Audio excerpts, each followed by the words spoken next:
Oh! Oh!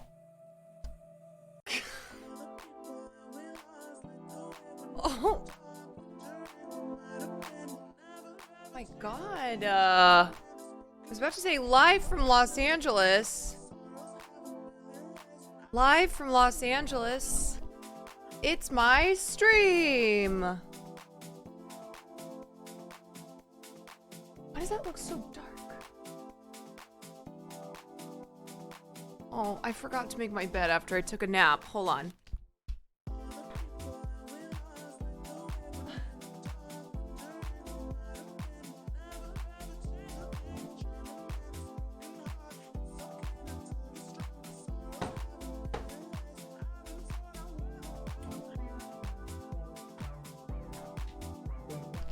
Now we're ready.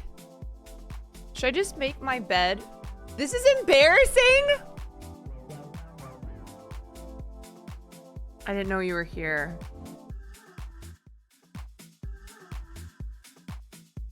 I didn't know you were here. I'm mortified now. I cannot believe you just saw me make my bed. That's not what I want you to think of me. I don't want you to think of me as a streamer who starts a stream and has an unmade bed. Why is that bad? Because it's not who I am. I'm a bed made streamer, and that bed is poorly made. Hold on.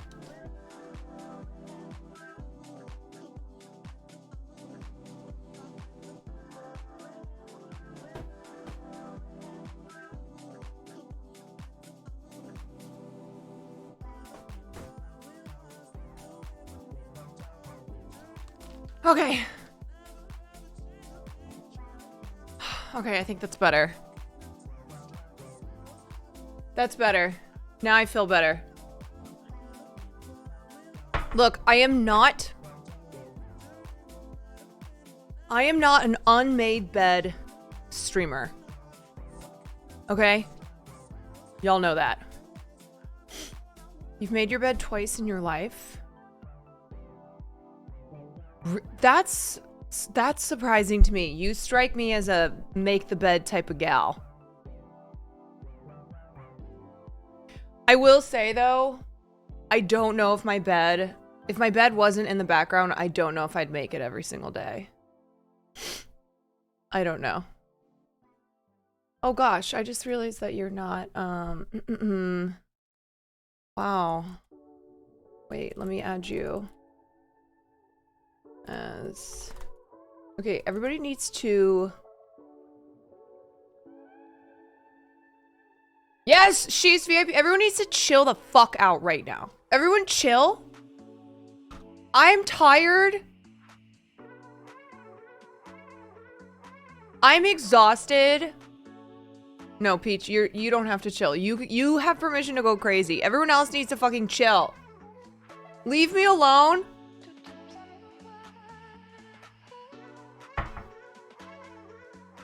Okay, my flight was delayed today.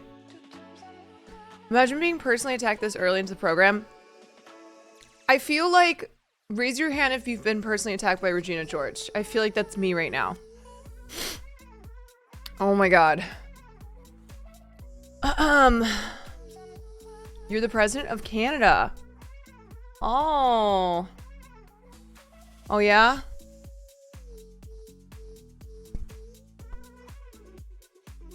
If you're the president of Canada, tell me what your best Halloween costume was of all time. All right, guys. Hello, everyone. I'm back in LA. I streamed when I was at home, so if you watch those streams, you gotta watch me hang out with my family and do some fun, chill things. Yeah, if you're the president of Canada, I dare you to say ceasefire. I dare you. I dare you to say ceasefire. Do it. Do it. You won't. You won't. Welcome back. Thanks. It's whenever I stream when I'm at home, I don't really feel like I was necessarily gone. It's not a hi, how's everyone doing? Like I saw y'all's the last couple days on stream, you know?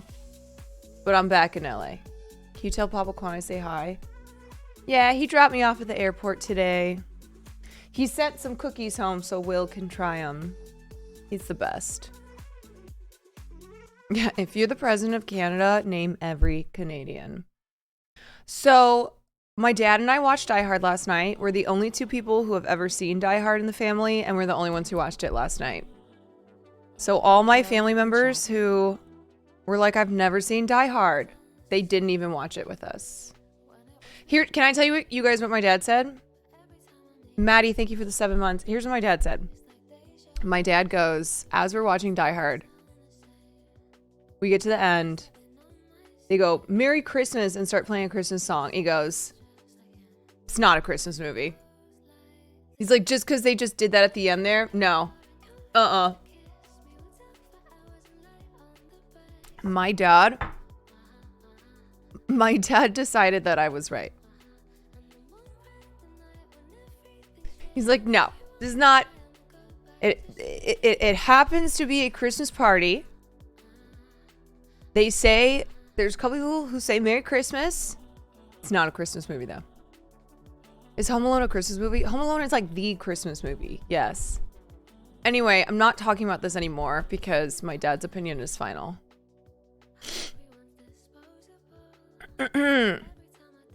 I consider this to be done. Oh, I feel like so, I don't know if it's like allergies or just flying. I hate flying so much. It makes me feel physically unwell. And then my flight was delayed.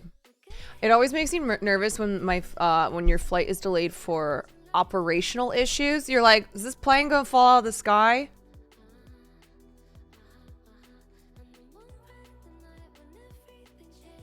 They're like, oh yeah, the plane's gonna be delayed for 2 hours because of, mechanical issues. I'm like, mechanical? Can we get a new plane? Can we get a new plane, please? I'd rather get a new plane than you guys doing whatever you're doing. Was there a racist texter next to me? Wait, was that one, I have so many airplane stories. I think that's when I was going to Montana, and wasn't it the woman who stepped in, but then she was like kind of racist? She was a Karen, but she was racist. Because those guys were sitting in mine and Will's seats, and they're like, oh, we were just told to sit here. No, I was flying United. I flew United today. Yeah, I think I remember the racist Karen story. No, today, what are my stories? Okay, wait. I know I've said this before, but I have to say it again. I think my biggest pet peeve, well, no, I have a lot. I have a lot of airplane related pet peeves. But one of them that is, I'm ignoring that poll. Nice try. One of them that has really been kind of moving up in the ranks, here it is. When the plane lands, people get up, when the plane lands, you taxi, you get up, you start getting your things. If you are in like the middle seat or the seat closest, the window seat, you can't get up, right? You have to wait until everyone in front of you goes, so then you can move out of your space, because not everybody can stand in the aisle, right? So like you have to stay seated because not everybody can be in the aisle. What you are not supposed to do is let's say you are in the front, you are in the aisle seat, but like, the row behind. Just because you can get into the aisle does not mean then that you cut the people in front of you who have not been able to get into the aisle. You have to wait. You have to wait until every row in front of you clears. That's how it works. Why are we confused on this? It's happening more and more recently. Yes. On my flight, there was this woman. She was even sitting in the middle seat. I don't even know how she did this. She was sitting in the middle seat, and she somehow snuck out from the middle seat into the aisle. And I remember like the guy who was in the aisle seat in my row kind of was like, what is she doing?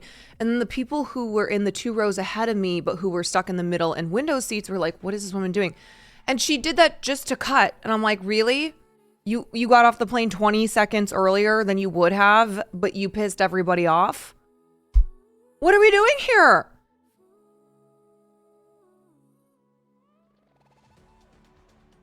It's like people not being able to zipper merge. Yes, it is common sense plane etiquette, okay? If you are in row 32, I don't give a fuck if you're in the aisle seat. I don't care if you're able to like get out into the aisle. You have to wait until rows 31 and all the rows, 31 to 0 go, okay? All of them have to clear out. Now, sometimes people like to sit in their little seats and wait. They'll wait until the plane clears out, whatever. But otherwise, like, that's how it works. You can't just cut people. Anyway, you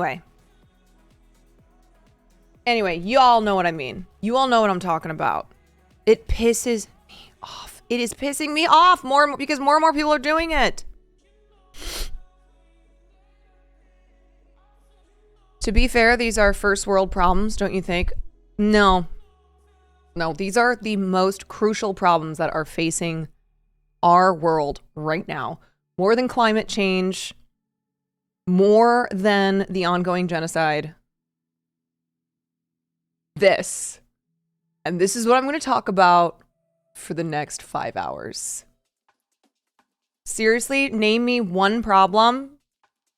This is more important talking about this. This is so serious and urgent. Mini Boss Mars, thank you for the prime. Somebody had to say it. And I said it. I condemn aisle hoppers. Yes.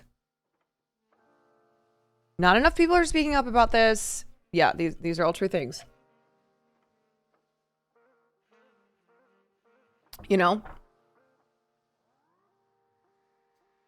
These are everyday, everybody problems because it works for buses, planes, trains, and automobiles. Exactly. I think we need to start a revolution, okay?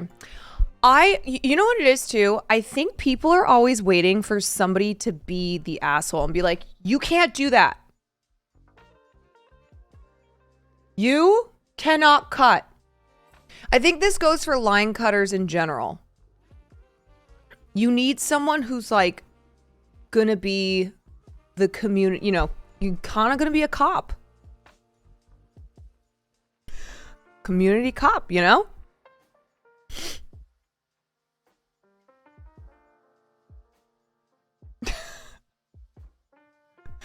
It's like yesterday. Wait, what did that chatter say? When I was like, I used to be of the mindset that no Christmas celebrations nothing Christmassy should start till December 1st. And they were like, wow, sounds like you just, I think you should just let people have fun and do what they want. I was like, I don't think so. What? Why do you think I became a streamer? It's to have a community filled with people who agree with everything I say and agree and repeat it resoundingly. Yeah. Like if I say Christmas activities don't start until December 20th, they don't start until December 20th. This year, I started them early. So, free reign. Everybody's got free reign to do Christmas activities now if you celebrate Christmas. That's how it works. If Caroline says the new year doesn't start, then it doesn't start. Exactly. If I decide I don't want 2024, if I'm like, no, I haven't had enough of 2023. You know what? Actually, we're just going to go back to 2017.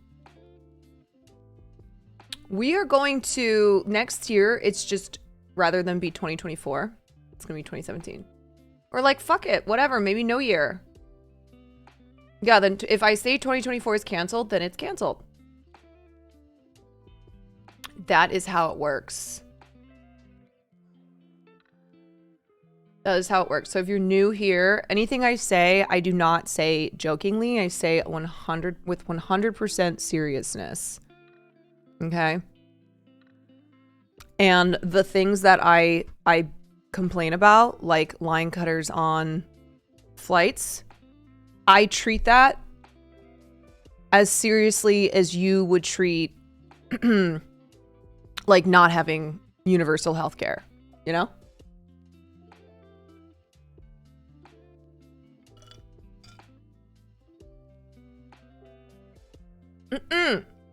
That's how it goes.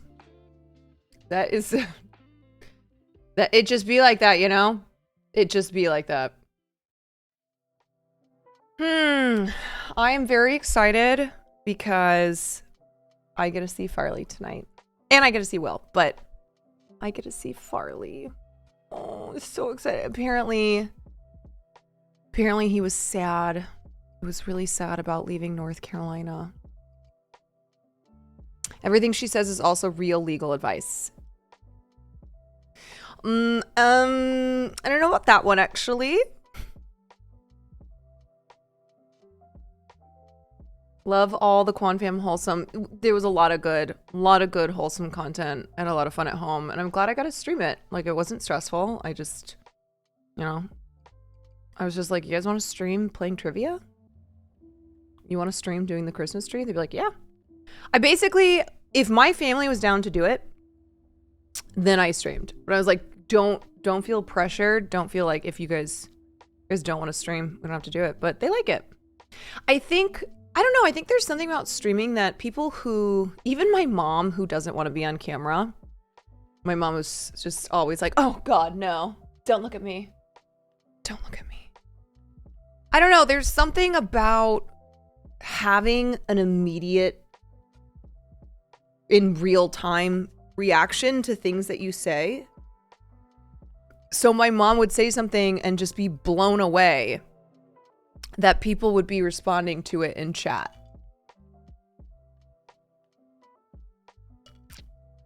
Getting over COVID for like the 5th time. So thank you for the streams this past week. Oh my God, Wee Potato.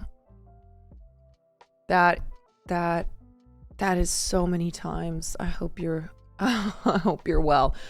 Thank you for the 10 months. And I think my dad, I don't think my dad would actually ever have a stream of his own, but I think he likes streaming. I think he's done it enough with me now. I think I don't know, I think it suits him well. Even though my mom's always been the entertainer, like when it comes to my parents, my mom's the party person. My mom's the social, outgoing extrovert.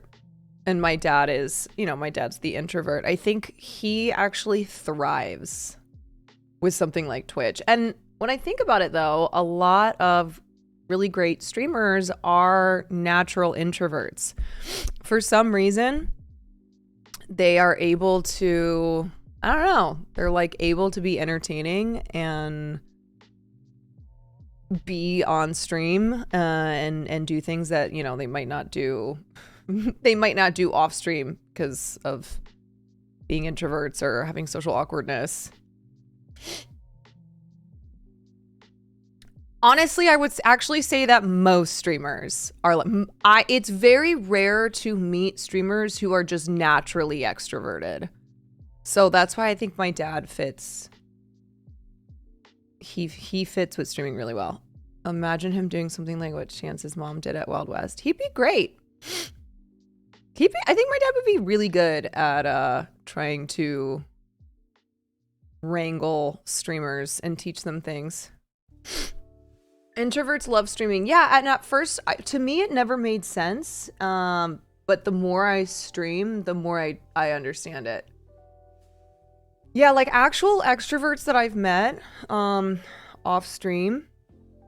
Will and I are extroverted. Emily. Peach.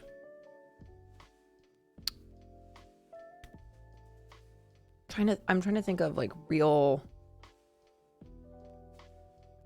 Seer. I don't know if I would call I don't know if I would call Seer an extrovert.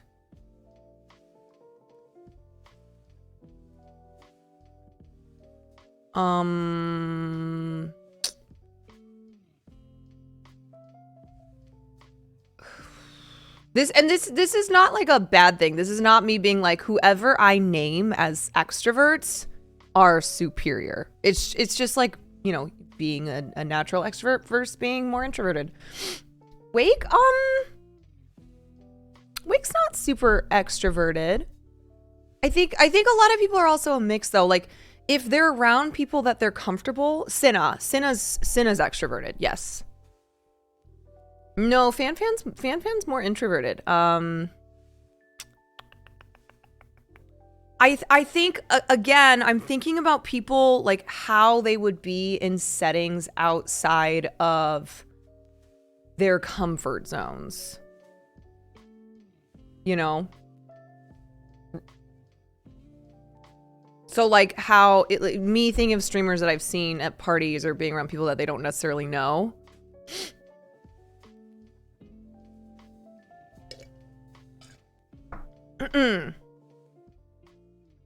Anyway, yeah, those are just the ones that come to mind for like very extroverted.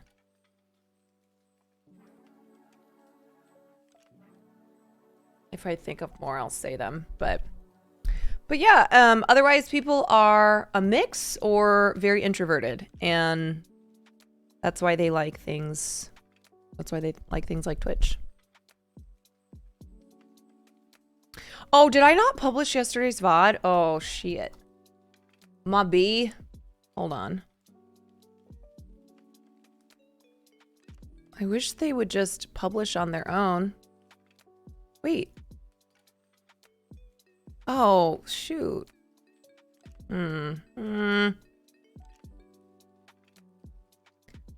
That's annoying.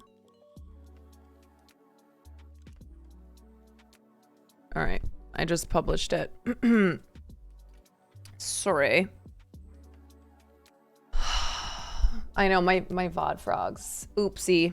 All right, so coming up this week, we have Schooled.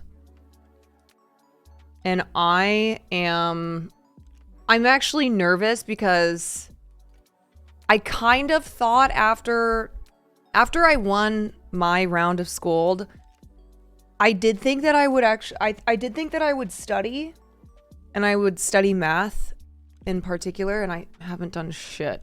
I haven't done anything. I am not gonna win. The trivia game helped me prepare for it.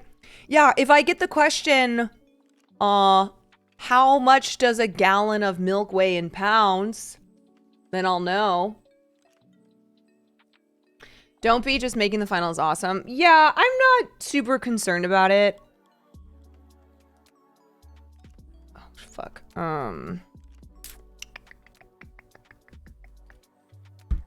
Sorry, my YouTube editor's like, hello, I've sent you 3 text messages on what you want for your next video that I have not responded to. No, I'm not concerned about the Schooled finale. I'm just happy. I'm gonna have the attitude of I'm just happy to be here.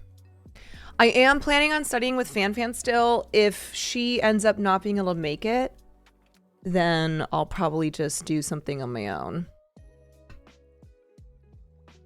Oh my god, I haven't looked at Sporkle in so long. No, I know exactly what I need to do. I need to study. I need to study high school math. It's just like, why would I do that? That's what my weakness is going to be. It's basically going to be math from 7th to 12th grade, because I don't remember those equations, because I haven't done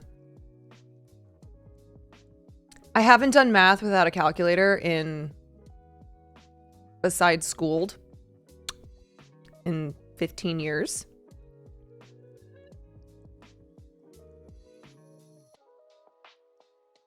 Yeah, a math stream. Remember last time I tried to study math after I found out I was going to do Schooled and I lost my mind? So that's my biggest concern.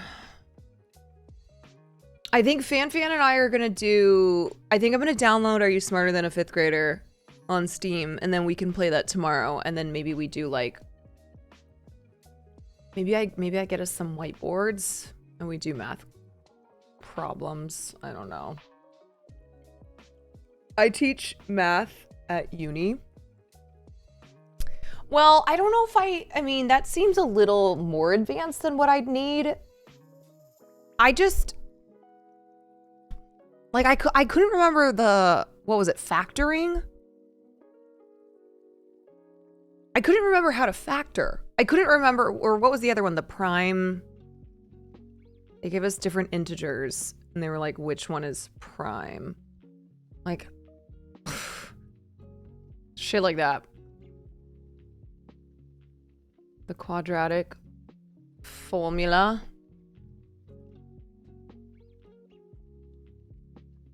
The prime question was really hard. It was. I hope we don't get that again. Apparently, Dan Clancy is... I don't know. He might not be competing. If he's not competing, then this opens it up. Apparently, he's gonna be like overseas. If Dan competes, we're getting smoked for sure. But there's a chance that he might not be able to because he is going to be out of the country. So this could make it interesting because right now I'm gonna be honest, I also haven't bothered to study very much, study at all, because Dan is competing. I'm like, ain't no way. Not a good attitude to have on my part. But this could change things. Could change things if he's not competing. All right, what do I want to talk about today? News today. I want to talk about the Palestinian students who were shot because there was a suspect arrested. So we will look at that. The ceasefire has been extended 2 days, and the agreement is I think that Hamas is going to be releasing 10 hostages a day for the next few days. I mean, if I'm an Israeli, even if I'm not pro-Palestinian, I would look at this and go, why don't we just have a permanent ceasefire? Like, they are willing to, so what? They're going to release hostages until they run out of hostages and then kill the rest of the people in Gaza? Like, huh? They have shown that they are willing to, to be diplomatic here. So, like, why don't we have some diplomatic talks here? Anyway. One day per 10 released. Yeah. It's so weird. And it's awful. It's like, okay, so then once all the hostages would be released, then everyone in Gaza just continues to be blown up. Okay. So we will look at that. We're going to talk about Elon Musk. What the fuck is Elon Musk doing in Israel?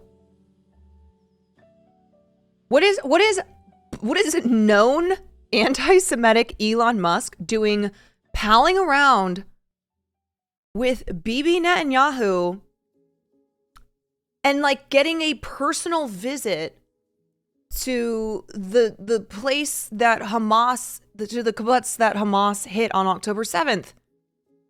What are we doing here? How can people look at this situation and not see that, again, this is not about anti-Semitism. It's not. Because Elon Musk has demonstrated his anti-Semitism time and time again. And here he is having a personal trip with Benjamin Netanyahu. And then all these, like I was seeing people's responses on Twitter and they're like, finally, finally we have a humane response. Elon Musk is doing more than Joe Biden is for humanity. Like, do you guys not remember, what was it, 2 weeks ago when Elon Musk was propping up white supremacist, anti-Semitic conspiracies? Hello? It's insane. It's like when John Hagee and Mike Johnson, two white supremacists, especially John Hagee, who have who have propped up anti-Semitic white supremacist conspiracy theories when they were speaking at the pro-Israel rally. It's like, okay, so it's not about anti-Semitism. This is about political support for Israel. This is about, like, come on. It's like Zionists crying about anti-Semitism don't actually care about it in reality, are closer to Nazism. Yeah, except now, oh my God. I haven't talked about this in a while because I was at Wild West and then I came back and then I basically turned around and went home to Chicago where I just did a bunch of streams with my family. So I haven't done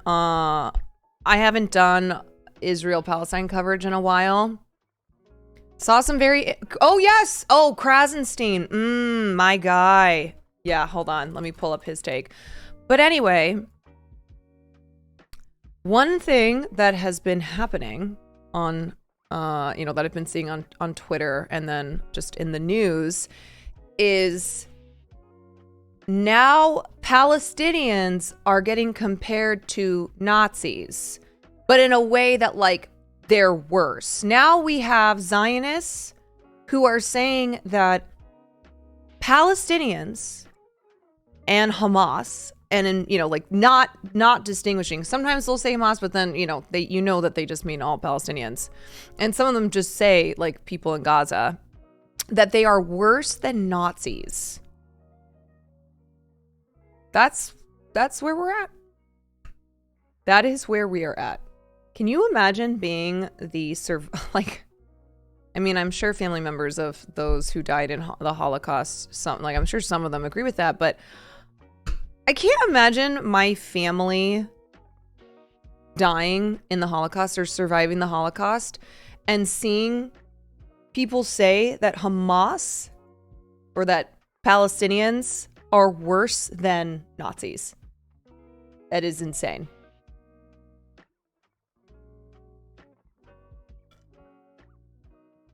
Worse than Nazis. Okay.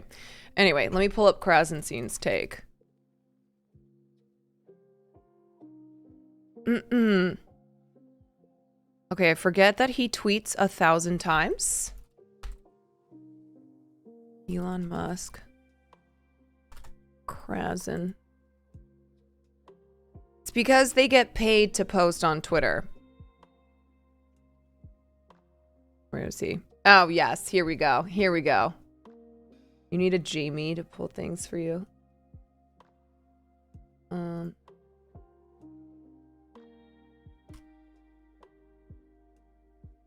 Wait, why is my camera? Oh, I was like, what do I look like?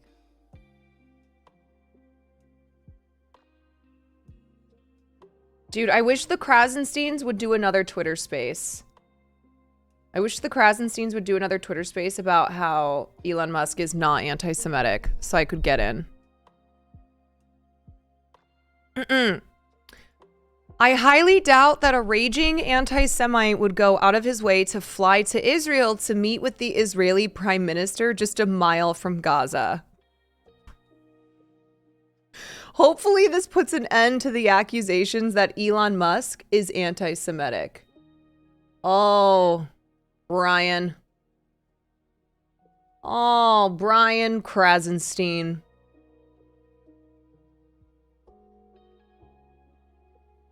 Okay, wait, let me fix it.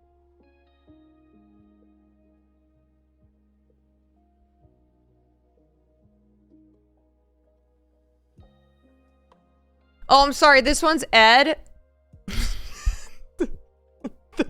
You guys, they're the same. They are the same, okay? Actually, which one is slightly more annoying?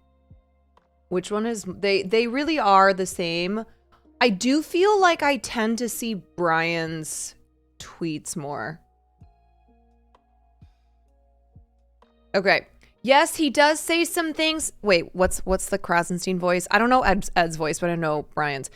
Yes, he does say some things that I think go too far sometimes, but the man... Okay, it's a little Ben Shapiro. But the man is the literal definition of a humanist. His goal is to help humanity survive as long as possible. I feel bad for Ken Klippenstein because I always get him. Oh, that is rough. Is this the guy you jumped in the Twitter live with? Yes. Well, technically, I think it was Brian. They tweet the same stuff too. They're like duck brain twins. Update: the world's biggest anti-Semite is in Israel today, meeting with the Israeli Prime Minister and meeting with the Israeli hostages that were returned. Because these are things that anti-Semites are commonly invited to do. Basically, the Krasensteins were invited back to Twitter, and they get paid now. So what they do is defend Elon Musk. That's like their thing. Okay, why is this look cut off? Oh, wait, I know what's going on here. Hold on. There we go. There. Okay, now I fixed it. Actions do speak louder than words. You can pretend that words and posts mean everything, but they don't.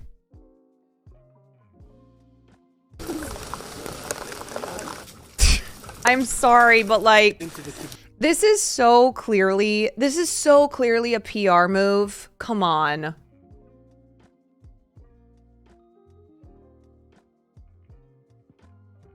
Anybody who looks at this and thinks there's no way that Elon Musk is anti-Semitic because here he is going to Israel. Okay, first of all, how many times do we have to say that Israel does not equal Judaism? That criticism of Israel is not anti-Semitic. And real anti-Semitism, anti-Semitism is real and it exists. Elon Musk is an anti-Semitic. It's not because he criticizes Israel. And he's also not pro-Jewish people because he goes to Israel like this.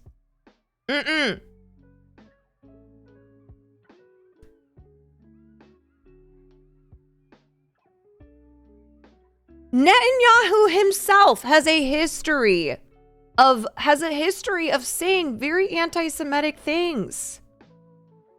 Wait, okay, does anybody have the clip from there's too many clips going around, but there was a protest, I think it was today or yesterday, where there were Nazis.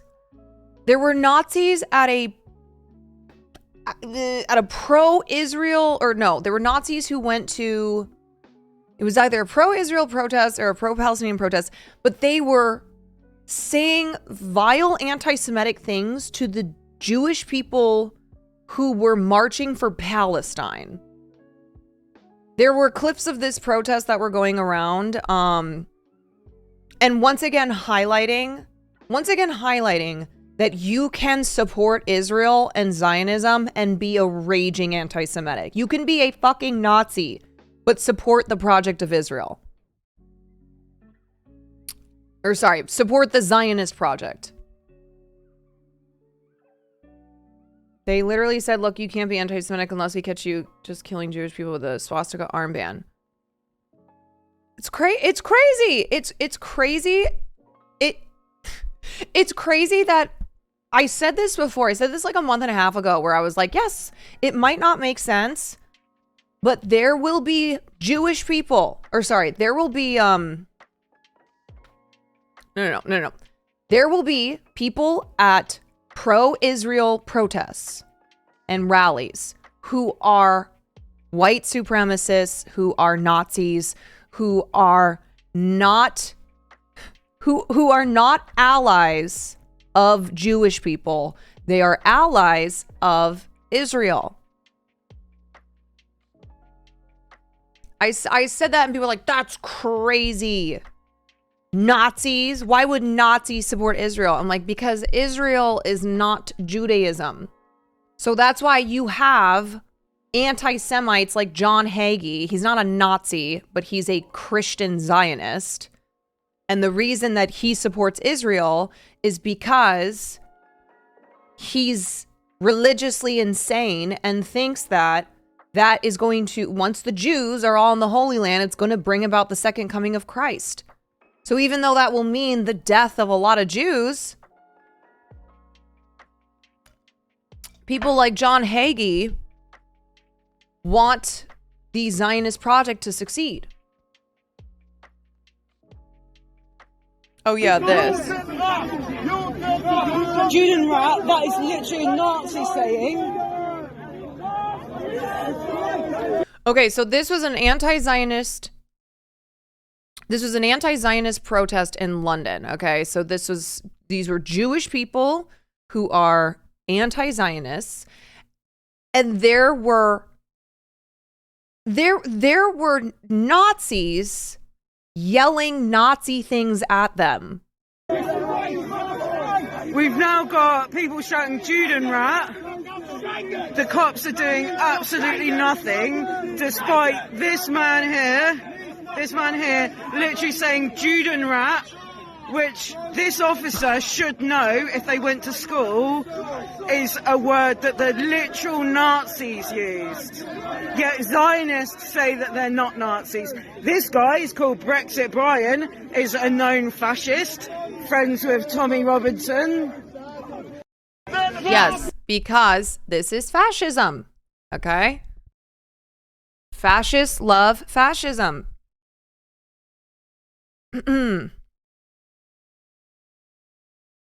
I mean, it's absolutely disgusting. Absolutely disgusting that Nazis are doing this shit. They're not getting arrested, and yet a woman got arrested in the UK for having a sign with Arabic on it. Just because the writing was in Arabic, she was arrested. The sign did not say like death to Jews. No, they couldn't even translate the sign at the time, but they just arrested her. Keep calm and support. Thank you for the gifted.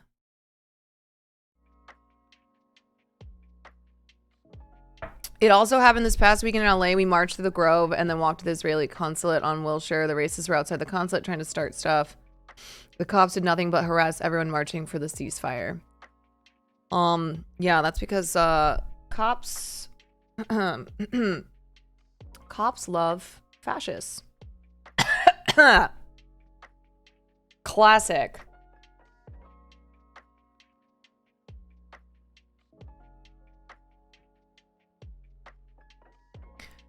Okay. My voice is not very strong right now. I keep feeling like I'm wavering in between getting sick. I'm right there. Even though I was sick 2 weeks ago, I'm like, ugh, I just don't think I ever fully recovered. And this travel is just taking it out of me. I kind of feel like this throughout the I feel like this throughout the fall and winter season where I'm just perpetually sick.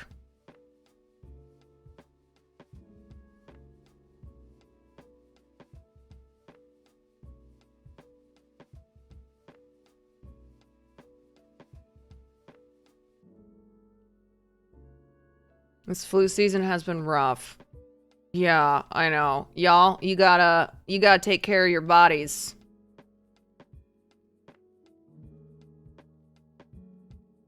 Did your eye hurt when you were sick? No, but my face kind of feels like it has pins and needles in it. Anyway. All right, let's keep going.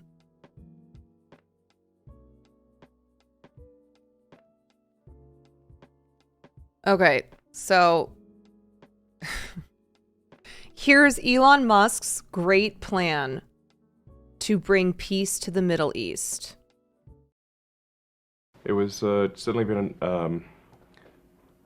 a day, I would say an emotionally difficult day to see the places where people were murdered.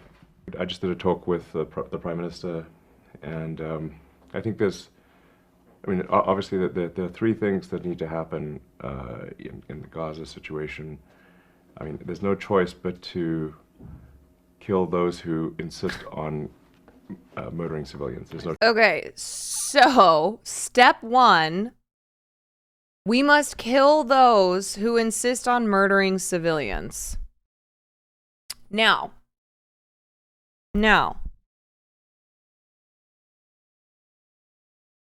how do people who are praising Elon Musk for this not look at that and go, okay, so then we need to kill the IDF? We need to, like, by that logic, then you kill all of Israel's government? If that's what it is, kill those who insist on murdering civilians. Oh, but the argument is, but the civilians that they're killing is collateral damage. Okay, so what if the argument that Israel applies to every civilian it kills in Gaza is used then by Hamas? So Hamas on October 7th goes, we killed those civilians, but they were being used as human shields. Now, I know Hamas has said this before, but like, just take the same arguments, right? Human shields. We weren't aiming for the civilians. We were aiming for the IDF. We were aiming for the soldiers, whatever. Okay. They killed civilians. It was wrong. It's a war crime. You know, it's morally wrong to kill civilians. And here we have Israel. Not only killing civilians, but killing thousands of civilians. And people who support Israel still cannot see that, like, still can't see just the truth of that fact. Whatever reason you come up with to justify it, like, Israel has killed thousands of civilians. So Elon Musk's saying, I mean, there's no choice but to kill those who insist on. There's no choice but to kill those who insist on murdering civilians. Like, come on. We have so much evidence of Israel just blatantly killing civilians, okay? Look at the West Bank. There's no Hamas there. Civilians are getting killed there. And in in Gaza, like, I don't care what the fuck Israel says, okay? If there's, like, I know we've talked about that. It doesn't even matter if there's proof that Hamas is underneath the hospital. None of that matters. You still can't do it. But the thing is that Israel doesn't have proof because it doesn't exist. So, again, it's simply just Israel murdering civilians. So, by that same logic, then you would kill, everybody in Israel who's signing off on this, and, the soldiers who are killing civilians. On murdering civilians. There's no choice. Exactly. They're not going to change their mind. And then the second thing is to change the education. Change the education. A new generation of murderers is not trained to be murderers. Okay. You change the education so that a new generation is not trained to be murderers. What? This is actually the stupidest thing ever. It is, if you believe that education will stop any future Palestinians from joining armed groups like Hamas, You are dumb. You are so dumb. Education. Really? Really? I mean, I actually think, you know what's interesting? If you look at Elon Musk's statements and apply them to Israel, then it actually makes more sense. You know, it's actually much more logical. But of course, he's saying this about Palestine. He's saying this about Gaza. And so it's absolutely asinine. But yeah, if you were to listen to his statements and apply them to Israel, then it would be more sensical.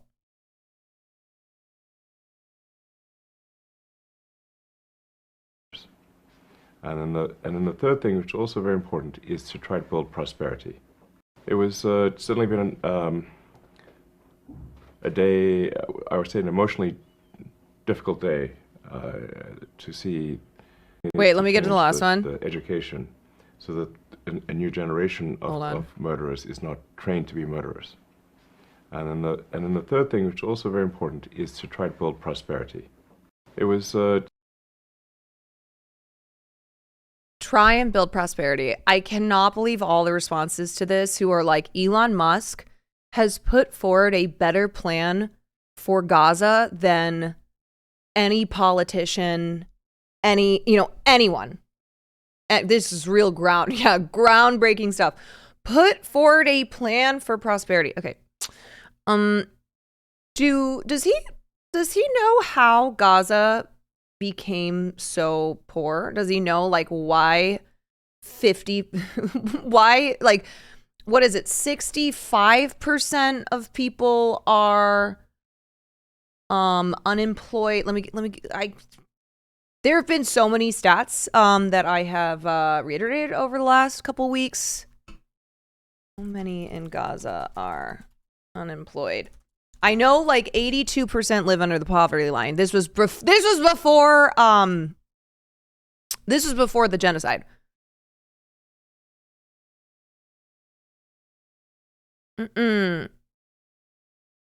Nearly 80% of the youth are unemployed.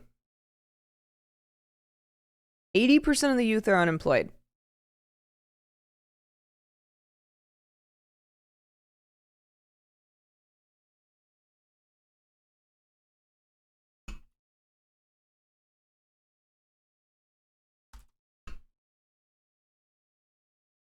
The unemployment rate in Gaza is 47%.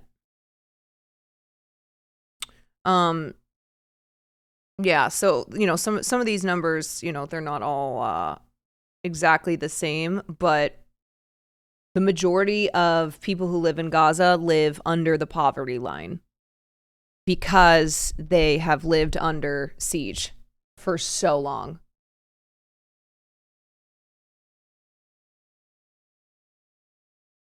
So this idea that like you just build prosperity, well, how do you think that prosperity was never an option in the first place?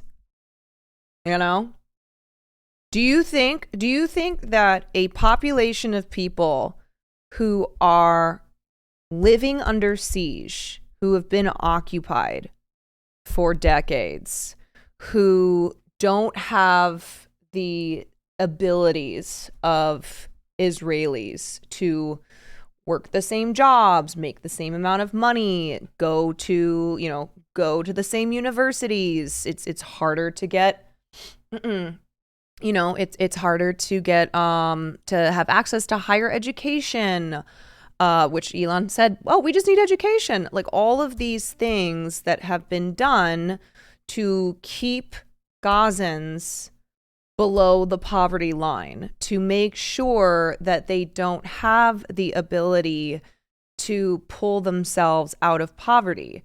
So you can't build prosperity until you break down those systems.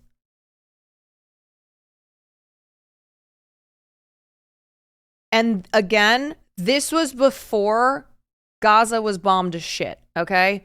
Every university has been bombed. You know, the infrastructure of Gaza, and this was already a place that was one of the poorest places in the world. This was already a place that had so many systemic issues. It was already hard to prosper in a place like Gaza, and that was before thousands of bombs had been dropped in this latest full-scale military assault.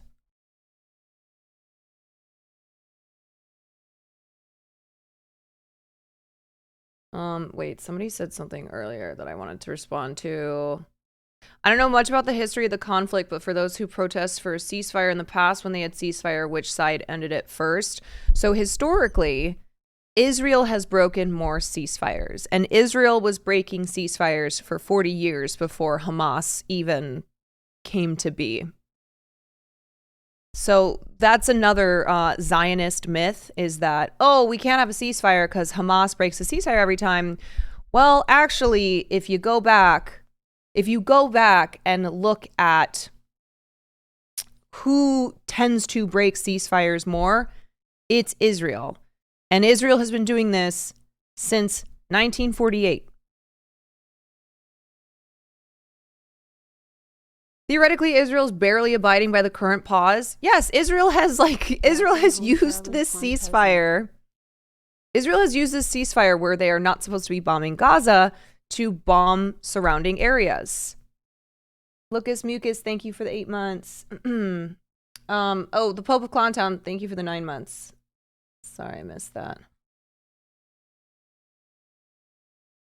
Okay, let's come over here.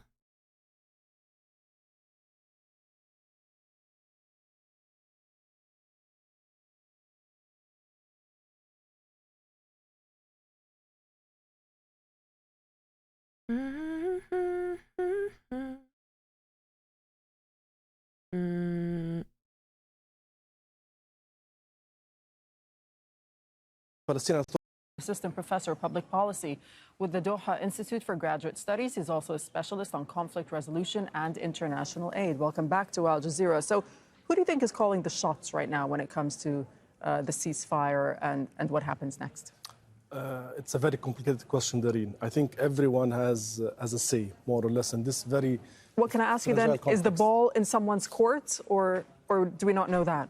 Israel also replenishing the prisoners they've released by rounding up even more. Yeah, Israel has arrested more people than they have released. So, like, since they started releasing prisoners, aka hostages, okay, like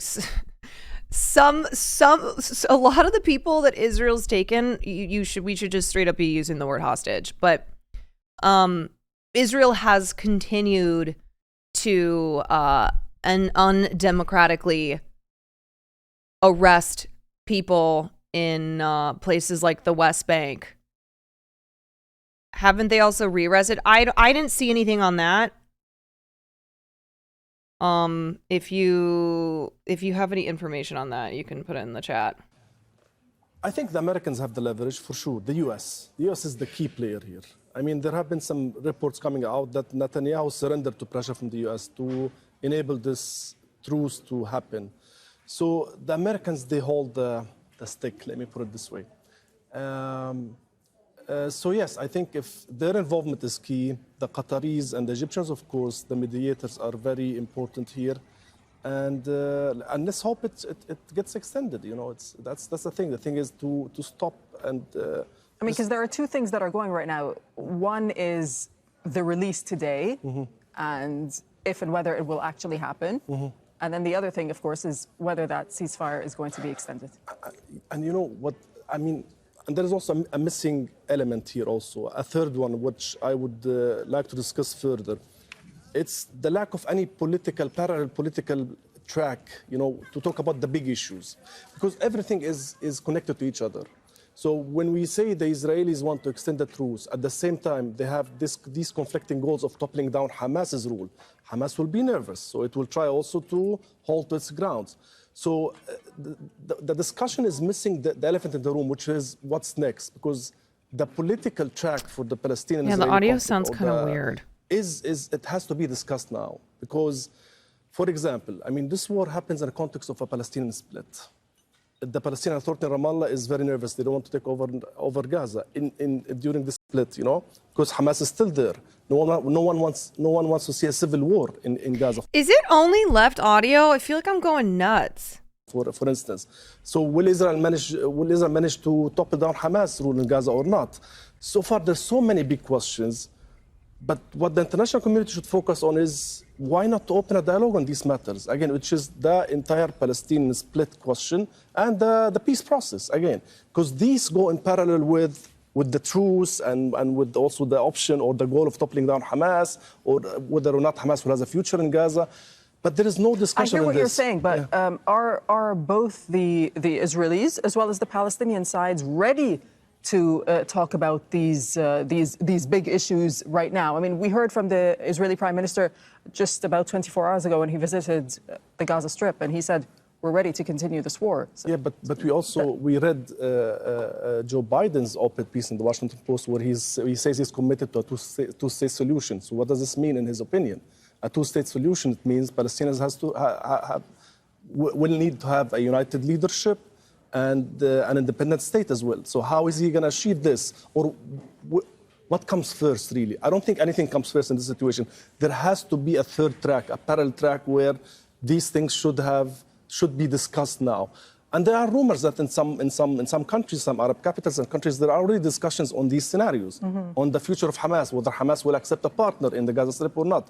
But these are all critical issues. I think if we have some clarity on them, like let's say if Israel realizes that the goal of toppling down Hamas is not realistic, which I don't think it's realistic, then this might give an opportunity for the truce to be prolonged, and then we expand the discussion on the bigger issues. Right. So and there the U.S. and the international community has to push for this. We don't wait. We don't keep this war between prolonging a truce or ending a truce or restarting the war, but we open a third parallel track where we say, let's discuss the big elephant in the room, which is the Israeli-Palestinian conflict, the Palestinians, and their future state. look, one thing that is being discussed in the U.S. is, in fact, and this is according to the Wall Street Journal, American media reporting that some members of Congress are now voicing support for putting conditions on aid to Israel in order to limit civilian deaths in the war. Particularly, the one Democratic Senator, Chris Murphy, said that he was open scale, I to think, this for idea 14 of placing months. conditions.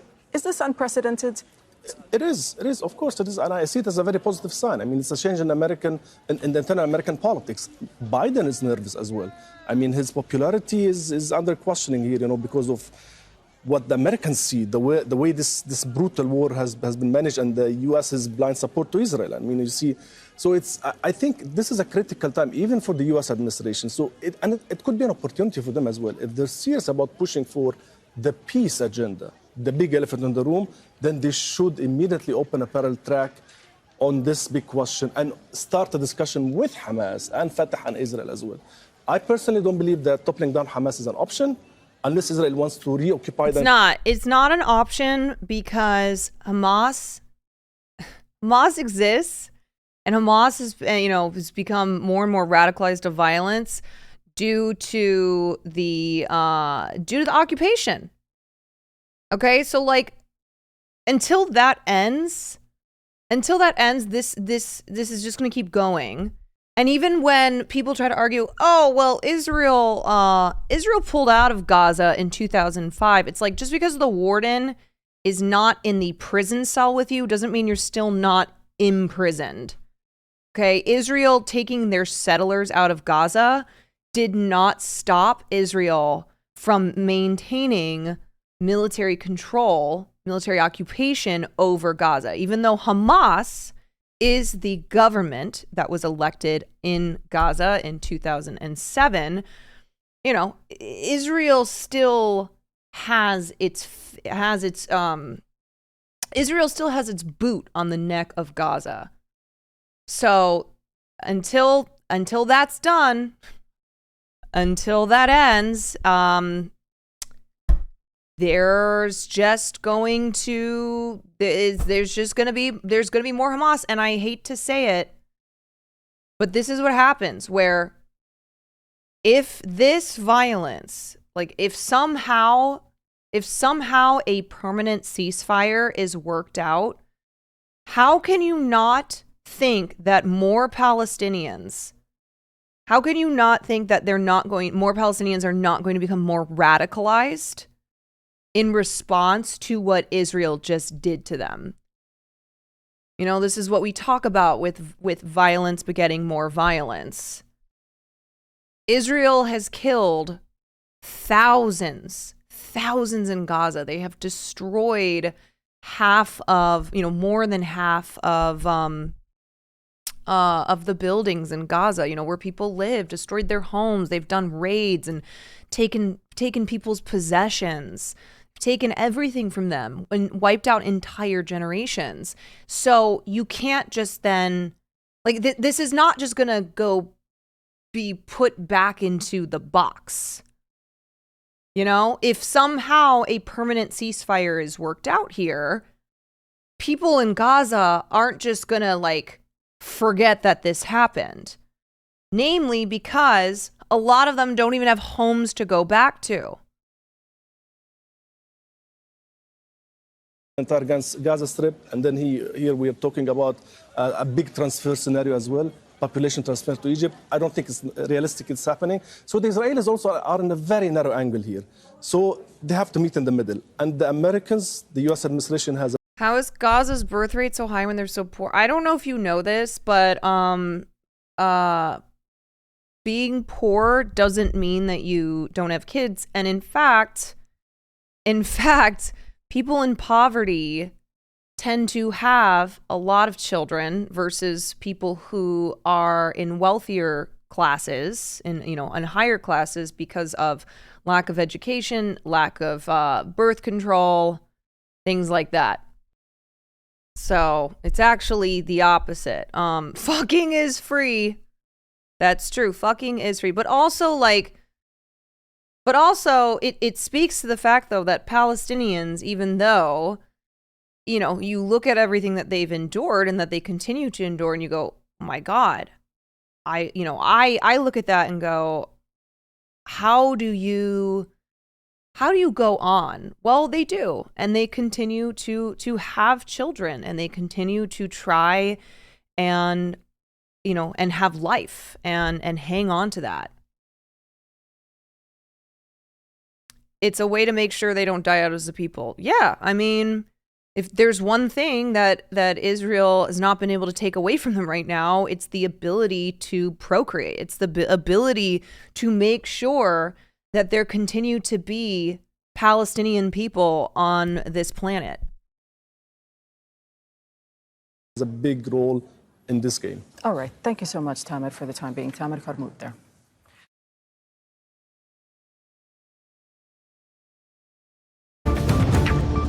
Well, police in Burlington, Vermont, say a suspect is now in custody, accused of shooting and wounding 3 young men of Palestinian descent. They were attacked as they walked down a street Saturday night. Errol Barnett has the latest from Burlington. Authorities say 3 20-year-old men of Palestinian descent. This story, as it first was hitting Twitter, this made me so angry, because this is where all of this hate, this is where our politicians not standing up at all for Palestine, okay, not standing up against the racism that not just Arab people face, not specifically Islamophobia, or not generally Islamophobia, but like specifically pro-Palestinian hate. This is the result of politicians, of media people, of celebrities, of anybody with a platform, anybody who's enacting laws, anybody who's, got a say in how things go. This is the result of all those people dehumanizing Palestinians. Okay, that's how we get to this. were these guys, and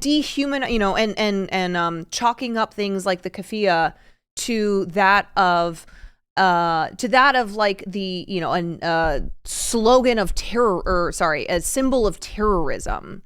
Like the keffiyeh would be equal to the swastika. So therefore, I see someone wearing that scarf, they are an evil person who must be put out. I mean, I've talked to a couple friends who say that they are terrified to be wearing their keffiyehs. It's terrible, that they're terrified of being targeted now. And they're right to be scared. They're right to be scared because this is what's happening. These guys, these are just dudes. They were going on a walk in Vermont, which is a blue state. Doesn't matter though. You know what I mean? Doesn't matter. Two of whom were wearing traditional Arab keffiyeh scarves were walking down this street Saturday night when they were approached allegedly by 48-year-old Jason Eaton, armed with a handgun. Police say without speaking, Eaton fired at least 4 rounds in their direction, injuring all 3 before fleeing the scene.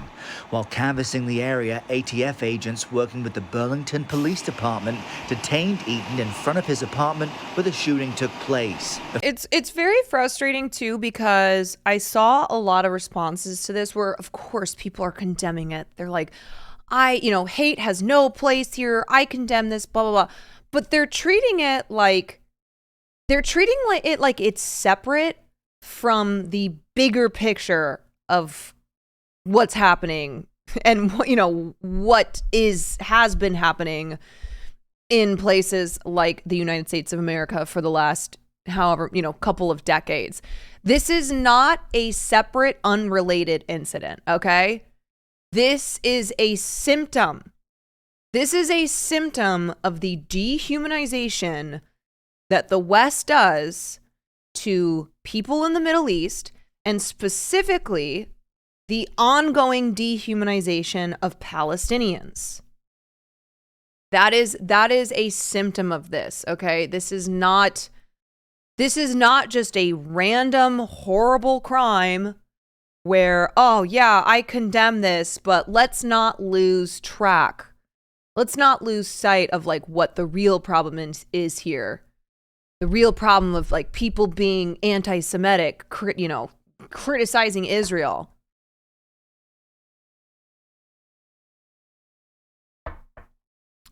Just last month, a Palestinian kid was stabbed in Illinois in our yeah, And again, people treated that incident the way that they're treating this.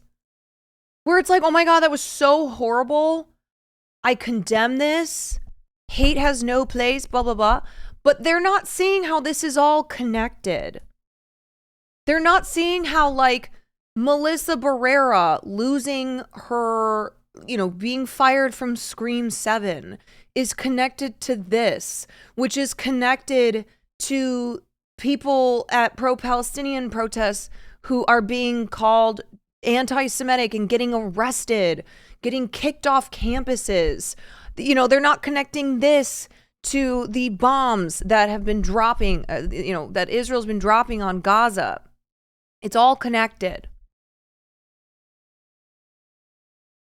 Officials say evidence found in a search of his home and preliminary investigations led them to believe Eaton is the gunman. That's pretty disconcerting. 2 of the victims are U.S. citizens, the 3rd a legal resident. They've been identified as Tashin Ahmed, a student at Trinity College, Kinan Abdelhamid, who studies at Haverford College, and Hisham Awatani of Brown University. 2 of them are in stable condition, but one suffered more serious horrible, injuries. I think their intention was to be just gone 5 minutes. Rich Price, Mr. Awatini's uncle, says the students were staying with him for Thanksgiving when they were shot. The local police chief said investigators will look into whether this was a hate crime. They went to school together in Ramallah. They're best friends from growing up. And it's just unfathomable that a happy few days would end that way. And now those 3 friends are being treated at the UVM Medical Center, which you see behind me. The suspect, Jason Eaton, is scheduled to be arraigned today on, we understand, 3 aggravated assault charges. We'll learn more when the mayor and police chief address the press here soon. And just to give you a sense, Anne-Marie, on how much attention there is on this incident, the White House tells us that President Biden has been briefed on what took place here. Very interesting, Errol. So I imagine at this point there's sort of limited information about the suspect, but did we get anything about, who the suspect is, how police were led to him maybe, or anything we know about the victims and their conditions? So interesting. Yeah, we kind of have some details on all 3, Anne-Marie. Jason Eaton lives just a few blocks away from the University of Vermont's campus in what appears to be more of a house that's been modified into... Dude, so classic, too. As soon as we found out who the suspect was who was arrested, of course, media pieces started dropping. Suspect in Palestinian student shootings, mother speaks out about how bad his mental health problems have been. Oh, here's a portrait, here's a profile of the suspect who has been arrested. And here's an empathetic look at said suspect because he's white. To an apartment building. He's 48 years old. He had this handgun. The police tell us that the incident happened Saturday. God, nothing like combining 2 of America's great pastimes, racism and guns. Night, no words were ease and access to guns. According to their initial report, when these 3 young men, as part of a Thanksgiving trip to visit one of their grandmothers, were simply walking by his house. The police said that on Sunday they were able to use witness statements and other testimony from the victims to triangulate who the suspect was. They found his place of residence, which is right next to where the shooting took place. They detained him around mid-afternoon on Sunday, and by the evening they obtained a search warrant from a judge and were able to go into his residence and gather more information. And that's why this press conference later today will be key in kind of filling in all the blanks on what's so unusual. Anne-Marie, this is effectively a college town, a small, northeast city where it's common to see students running and young people around. Right. So it's very unusual that there would be any kind of random act of violence like a shooting, but specifically from someone who lives near campus appearing to. Right, but like it's random, but it's not random. That's what I'm trying to explain here. Okay, this is not just some random act of violence because it's all connected. It is connected to what the President of the United States of America is doing. It's connected to like the rhetoric that's coming from the media, all of it dehumanizing Palestinians, all of it, turning things like the keffiyeh into symbols of hatred. Okay, it all trickles down. So then you have people like Jason Eaton who are all riled up in their racism. That's being, that's being riled up by politicians and the media that people like Jason Eaton are listening to. That's how this happens. Okay, it's why when mass shootings happen and then they find like a fucking white supremacist manifesto of shooters who specifically mention people like Donald Trump. Or who mention right-wing commentators. Like, hello, words have consequences. Okay? You know the whole, actions speak louder than words? Sometimes. But words sure do be speaking. Words be spoke. And then actions happen. People be speaking words, and then people be doing actions from hearing those words. Yes, words driving actions. Words be spoke. God. Words be spoke. Oh, Lord. Y'all know what I mean, though, okay? Just because I can't speak words right now, because I am not I am not speaking words. But words are what is driving this, okay? Words be words, yes. Words be wording. If words didn't matter, then celebs wouldn't be taken off movies for them. Right. So that's why, like, the bullshit of, look, Krasensteins are so fucking dumb. But people like the Krasensteins and others who are trying to say, like, look at Elon Musk over in Israel. How can you say he's an anti-Semite based on what he said? Look at what he's doing in Israel. It's like, first of all, what is he doing in Israel? He's in Israel, so now he's not an anti-Semite? Okay. Second of all, yes, words actually do matter. Very much so. And many of the words that Elon Musk has said are anti-Semitic. So him going to Israel doesn't erase all his anti-Semitism. All them anti-Semitic words. Target these young men. Right, and I imagine it's common to, have international students in the area. So we know there's some sort of conversation, debate about whether or not this could be considered a hate crime. That's something prosecutors will have to sort of consider. But just the fact that they were Palestinian and apparently is speaking Arabic, and the suspect is not, doesn't make it a hate crime. They were speaking a mix of English and Arabic, okay? They were speaking a mix of English and Arabic. They were wearing keffiyehs. They are notably brown men, all right? And this suspect, who has no connection to them whatsoever, shot them in the back. So, yeah, So I wonder. What are some of the things that they'll be kind of considering to determine whether or not it reaches that level? Yeah, that's right. The mayor even said it's very difficult to look at this and not think that there is a hate crime component, but police haven't attached that descriptor just yet. What we know is that the young men were wearing the keffiyehs. These are the black and white kind of checkered headscarves, kind of a trademark of Arab dress in the Middle East and elsewhere.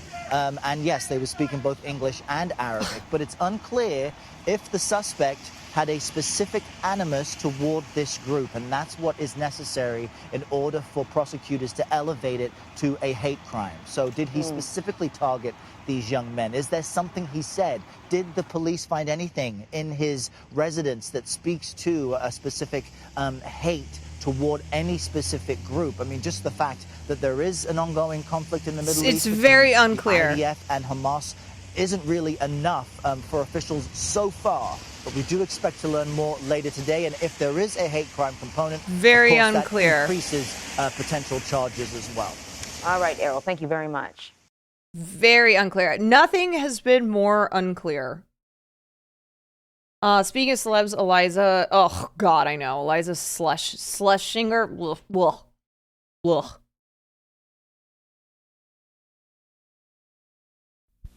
Oh, wait, I want to watch this. We heard 4 shots in very rapid succession, so there was no pause between each of the shots. And besides that, it was silent for those first 2 minutes. We just heard those 4 shots, and we sensed danger, but also we know there's like shooting clubs at UVM and hopeful optimism. We knew that there were shootings happening all around Burlington, but hopeful optimism that it was just like a school event or someone was shooting a target or something. But I don't know if that's just, the conscious wanting to believe what it believes, When we heard the 4 shots, I've never heard a gun go off before until now, but I immediately knew that it was a gun. I think, when we have fireworks and things, people are like, oh, is that gunshots or were those fireworks? It's clear.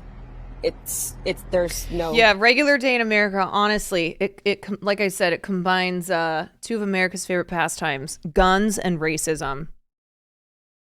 Denying when it is a gun. No, I get what she's saying when she's like, I've never heard a gun in person, because when you hear a gun, if you don't know what a gun sounds like, you don't necessarily know it's a gun. It's like your mind might be, it's just like, I don't know, a firework or something like that.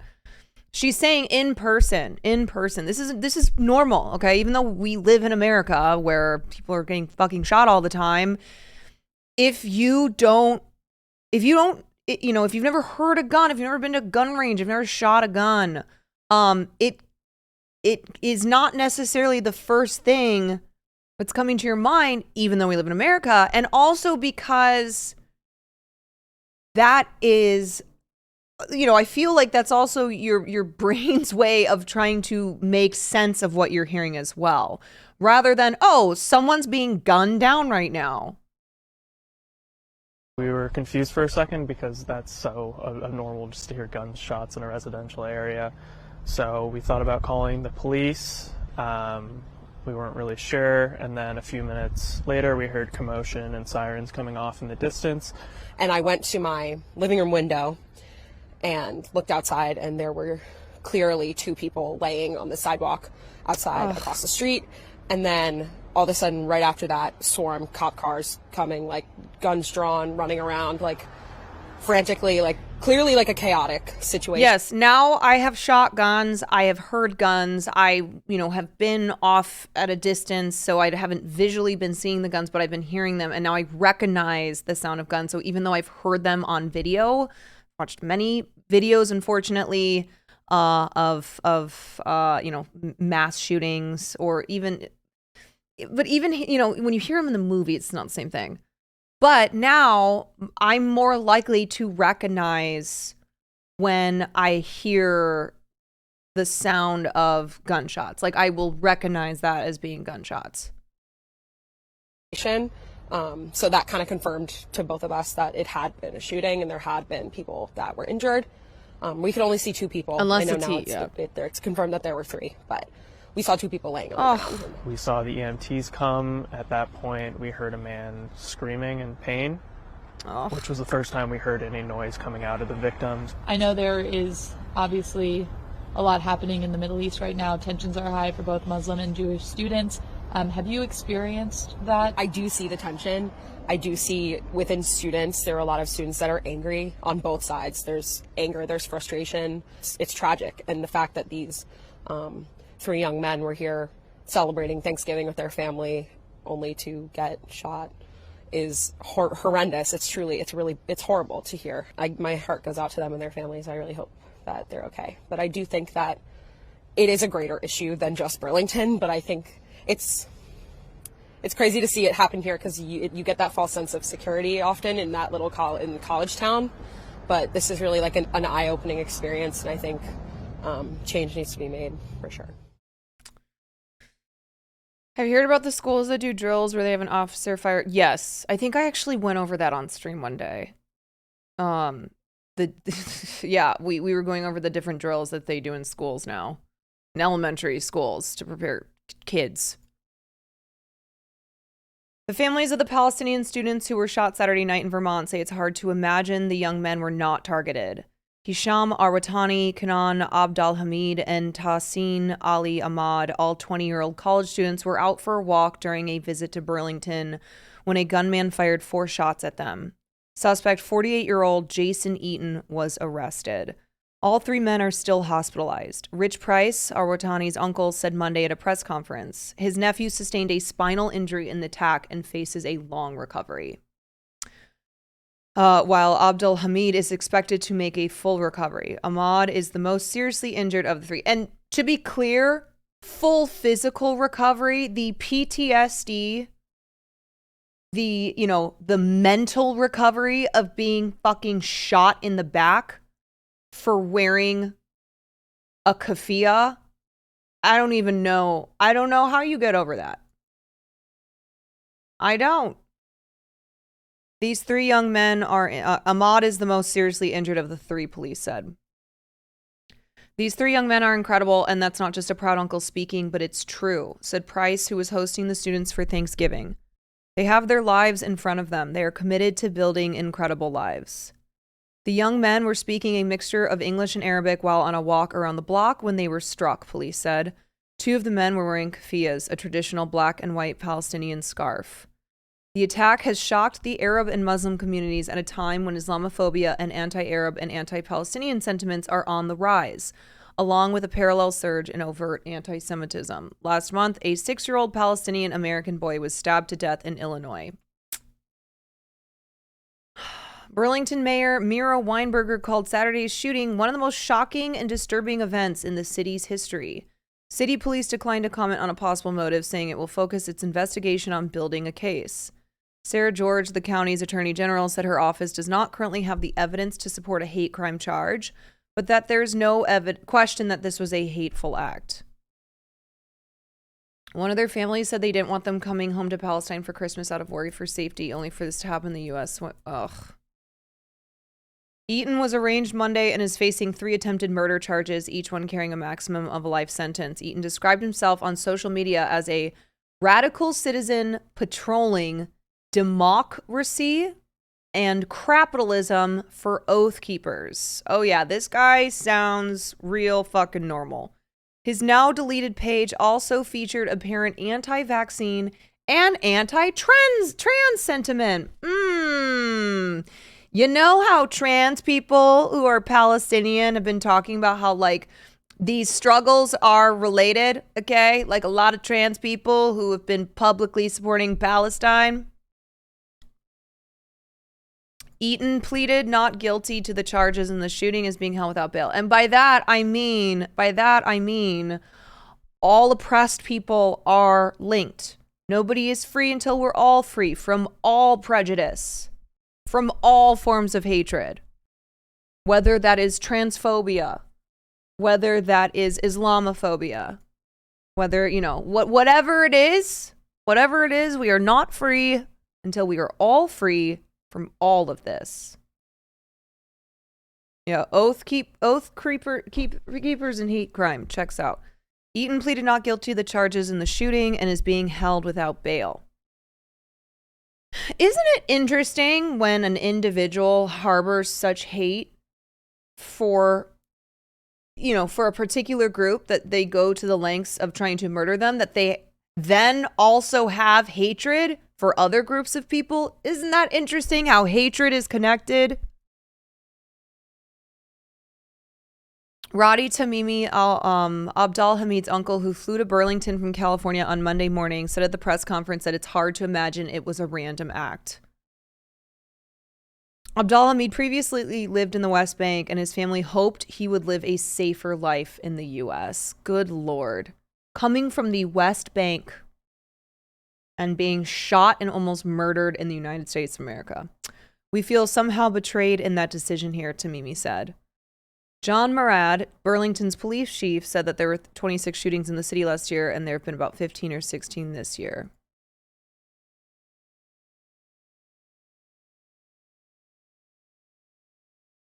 God, this makes me so mad. It's almost like Zionism is a fascist, hate-filled ideology.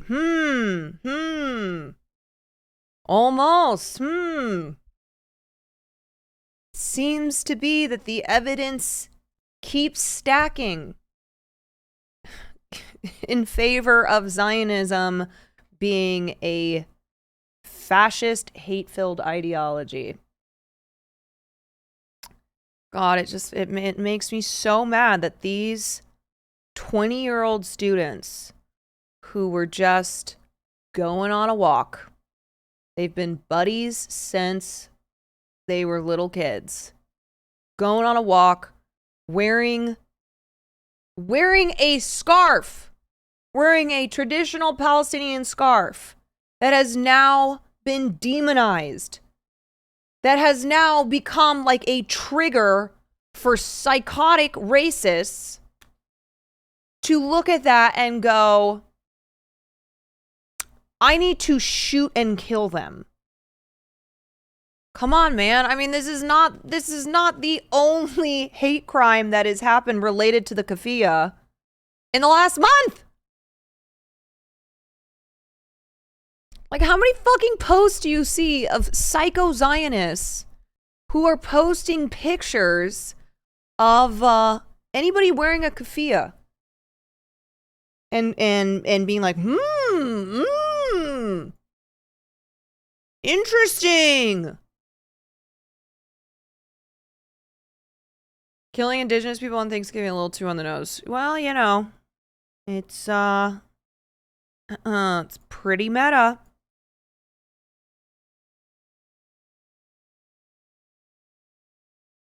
Oh, God.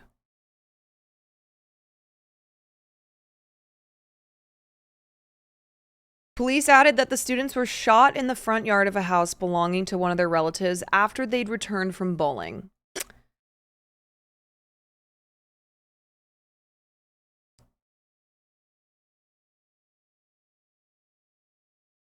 Abdul Hamid, a junior at Haverford College who was described as Illinois-born when he was quoted in the college's student newspaper last month, reportedly sustained minor non-life-threatening injuries.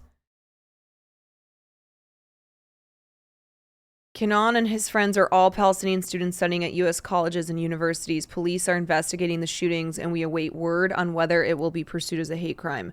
In the meantime, know that Haverford College condemns all acts of hatred. Well, why don't we get a little specific here?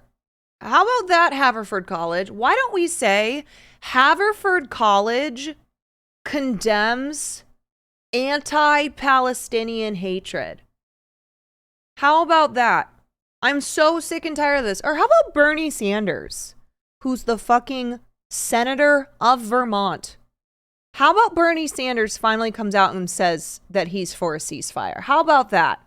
Okay, you got people in your own fucking state who are being shot in the backs. Oh, you condemn all forms of hatred. No, you don't. No, you do not.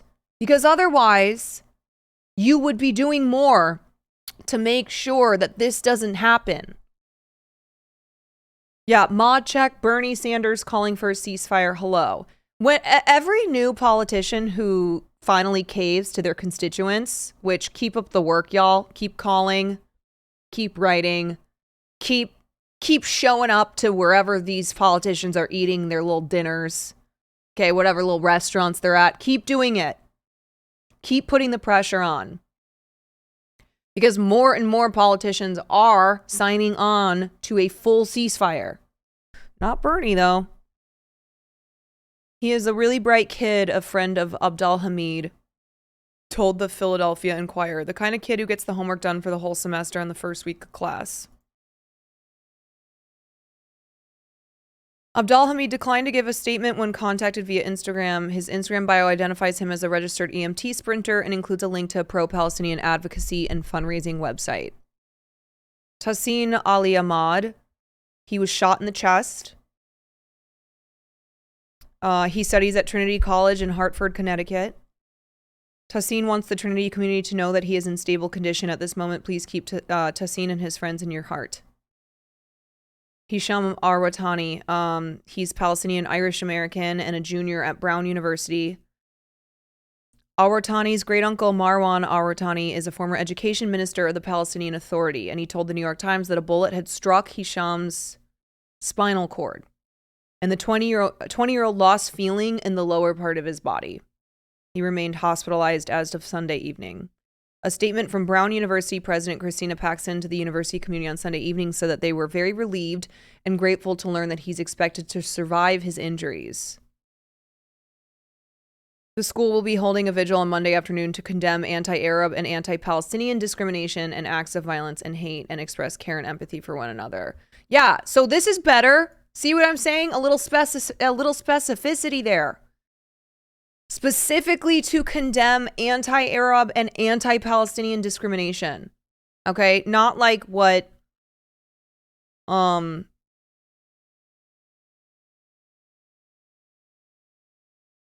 like what Haverford College here said, where they condemn all acts of hatred. In October, Hisham had attended a vigil hosted by Brown Students for Justice in Palestine in response to the violence in Gaza. If Palestinians had to hold vigils every time our people were massacred, we would be bankrupt from buying candles, he said during his speech at the event. There is no respite for us. Why people gotta get hurt first, though? You know? It's a good fucking question. Or why do people have to continue to get hurt, you know? Like, make no mistake, this is not gonna be the last. This is not gonna be the last hate crime.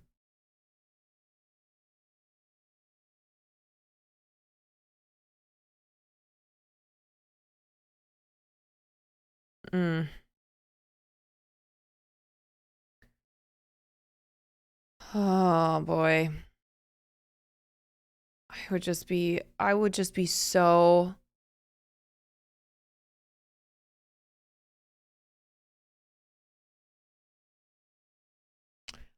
I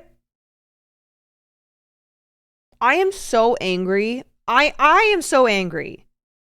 And I just think of the anger that Palestinians in America must have, you know, where they come over here to have better opportunities, and they have to say goodbye to their families and their homes and their lives in places like Gaza and the West Bank, and then, you know, to live in a country that's supposed to be the greatest democracy, the greatest country in the world, a country that was built on the tenets of freedom and equality. Yeah, fucking right.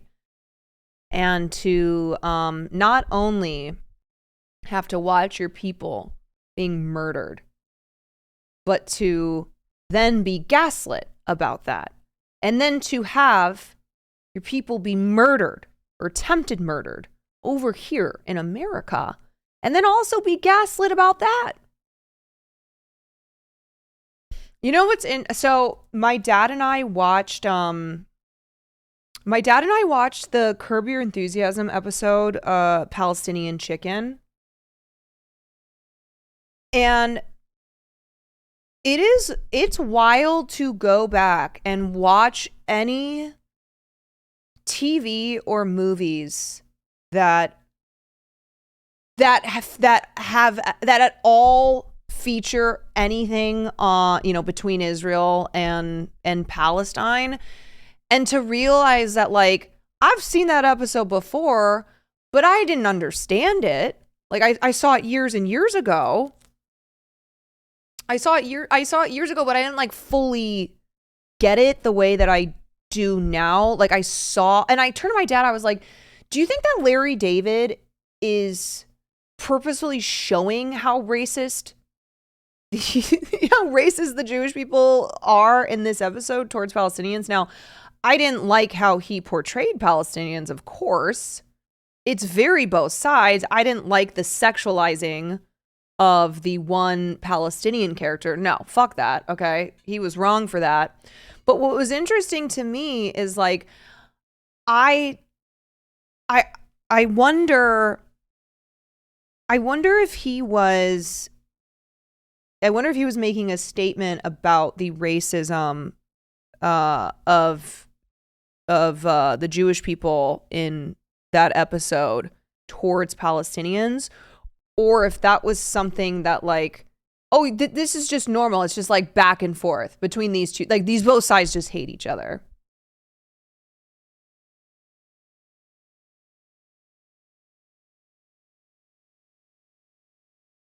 Show Me the Promised Land. Yeah, it was super cringe. That was really cringe. But even when I saw it years ago, I saw that that's what he was doing. But yeah, you just you realize that for the most part, any time that this conflict, and it's not a conflict because it's one-sided here, okay? You got one side with all the power, but it's been referred to as a conflict. But any time this conflict is ever been mentioned in movies and TV shows, for the most part, it's presented as like, it's presented as two sides that just hate each other. I think you're being too charitable to him. No, like I said, I think it was, I hated the way that he displayed Palestinians and that Palestinian female character, but I was asking my dad because to me, like, my takeaway was that Larry David didn't really have as big of a problem with how racist those Jewish characters were as, like, I did watching the episode. So I didn't know, because I know the show is just comprised of terrible people, right? Like, it's kind of part of the allure of Curb Your Enthusiasm, is that a lot of people are just like really obnoxious and very selfish and whatnot. But Yeah. Anyway, I rewatched that episode, and I was like, is he making the point that there's, that there is racism when it comes to, obviously not, not every Jewish person, but that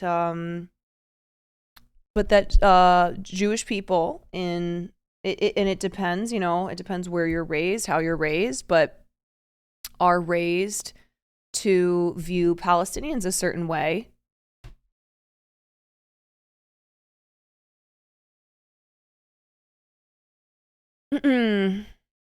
My local rep in Congress, Debbie Dingell in Michigan 6th District, had a live phone meeting with Q&A tonight. Listened for 2+ hours. She talked down her constituents who raised concerns about Gaza.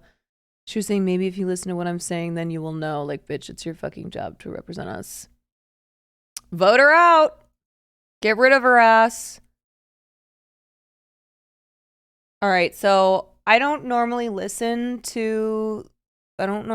this show or listen to this show, but I wanted to watch this clip. I'm sure some of you are much more familiar on Adam Friedland. Honestly, my first introduction to Adam Friedland was when all that Maddie Healy shit was happening. When those comments on Ice Spice were making their way around the internet. That was my first introduction. We join the American Muslim community in reaffirming our support for the Palestinian people's right to freedom and calling for an end to the Israeli occupation, which Jack, starts the thank deadly you for the violence that we 13 see months. again and again, including today. On October 7th, before any Israeli response at all, CARE also called for an end to American aid to Israel and the Abraham Accords. Fuck this gay shit. I'm gonna go watch Shrek.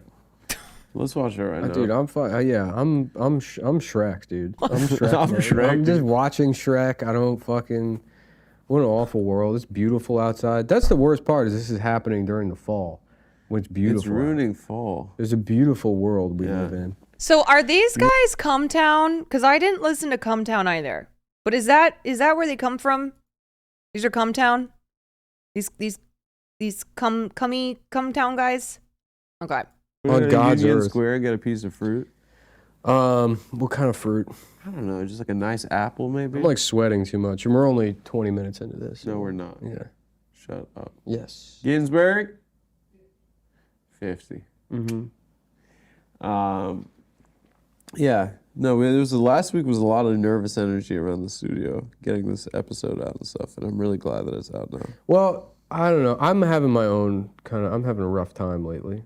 I know. So that just. What is it? It's your special, and it's just like. No, it's a lot of things. I mean, like truth be told, this stuff does like affect me. You know, you can like read it a lot, but Well, that's what I was saying. Is like you go through an entire human lifetime. For most 99.9% of people, you never see an image of a dead child. Well, it's not even that. I see it every day now. It's really not even that. I mean, it's like it does. Like the reality is, it's like, yeah, the situation there has appeared to me my entire life to be this, like an unjust situation. Yeah. You know, you learn all these things about, and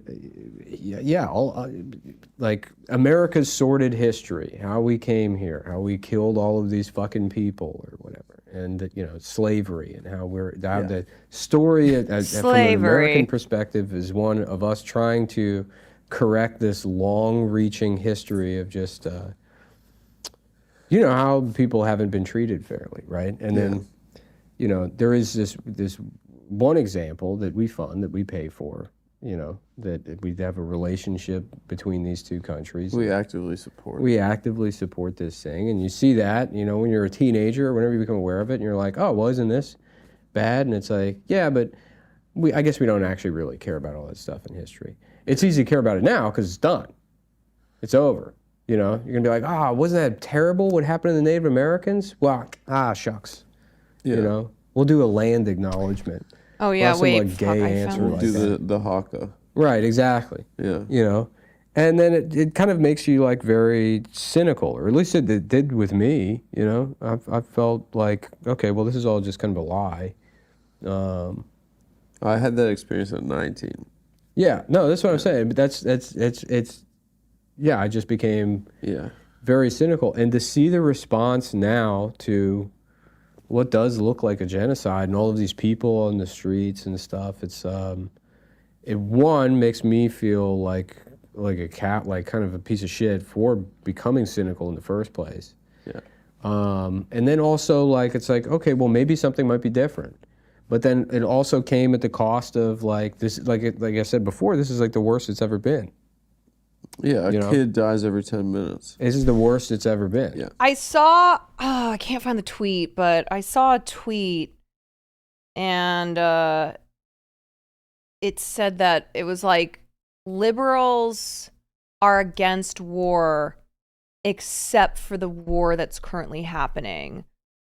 And then there was a second part of the tweet, but it's basically the idea that, you know, those who claim to be liberals in you know, in a democracy, who are for equality and freedom and people's right to life and to live a life of dignity. It's like they are, except for when those things are being taken away in the current moment. But it's like, oh, past wars? Oh, no, we don't stand for that. Future wars? No. The war that's happening right now, we do support that though.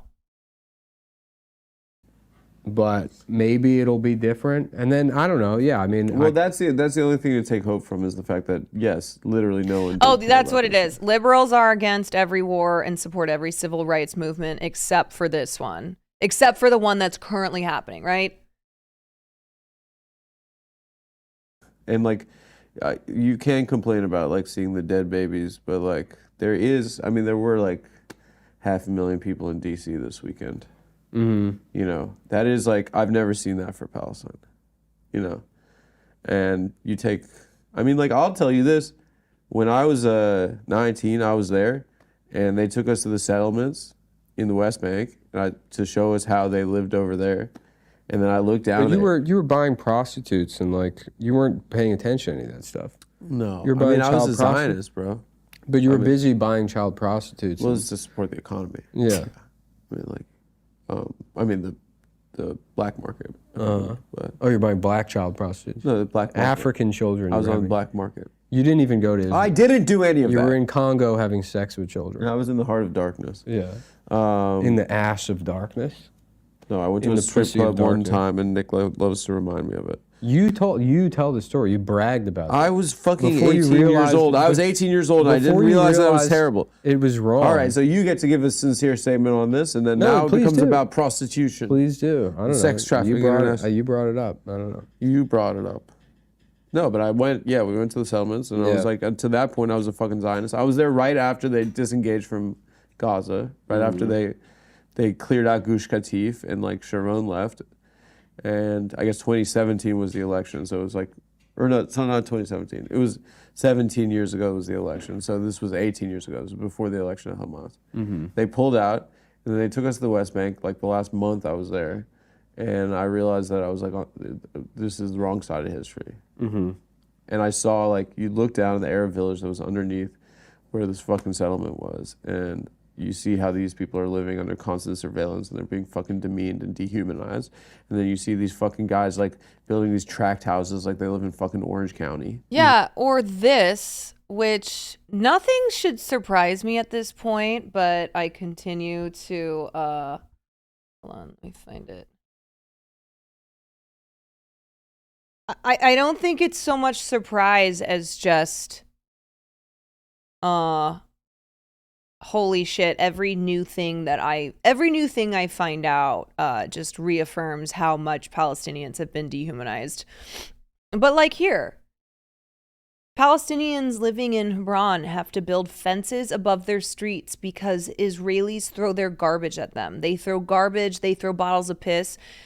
And I looked into this, and there were so many people who have detailed this fact that when they go over to visit areas like the West Bank, that they are blown away by not only the clearness with which Palestinians are second-class citizens, okay? Like, you go to the West Bank and you're like, oh yeah, this is so wrong. This is so unfair that, you know, there are two systems here. And then on top of it, it's just stuff like this. It's disgusting. It's vile. But it speaks to the it just speaks to the many ways. It speaks to the many ways that racist Israelis continue to treat Palestinians whose land they are on. These are Israeli settlers. Okay? These are fucking settlers who moved in on land that was not theirs into territory that is Palestinian territory and do shit like this. Hassan's friend saw that. Seeing this firsthand, yes, there were so many people on Twitter who were like, yep, I have seen this. I couldn't believe that this was a real thing. Abby Martin's doc spoke to some of the folks living there. Yes, Hebron is in the West Bank. You know, spraying skunk water. It's a special smelly liquid called skunk liquid. You can't get the smell off without a special soap, which the company doesn't sell to general public. IDF sometimes sprays house. Yeah, it's just you know, numerous ways that Palestinians are subjected to daily violence and dehumanization. Okay, it's not just bombs. It's not just laws. It's not just segregation. It's shit like this. It's shit that reminds Palestinians that they are less than human beings. Because you don't treat human beings like this. Israelis come up with the most creative ways of dehumanizing people. Truly. in the middle of like this political reality, which is brutal and fucking like inhumane, and I lost it then, and I went back and I told my parents, and we got in big arguments.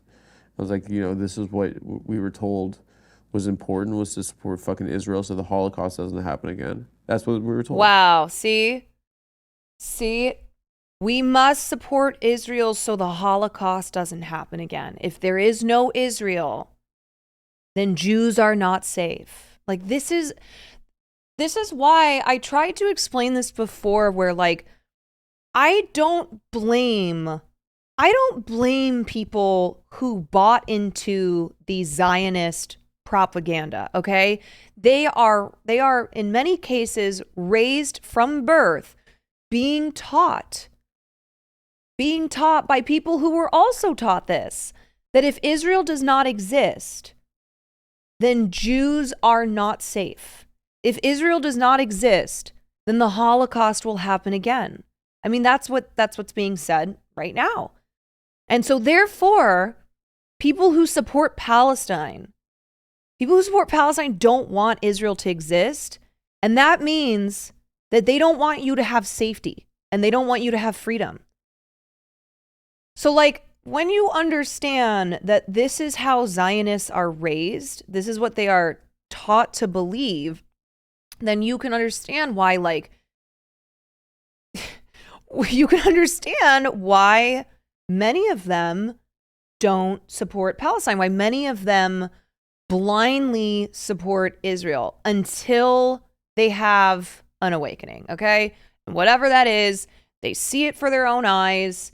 They, like anybody else, like people who were raised in really conservative households here, okay? How many of you were raised in conservative households and now you are so far to the left of your parents, right?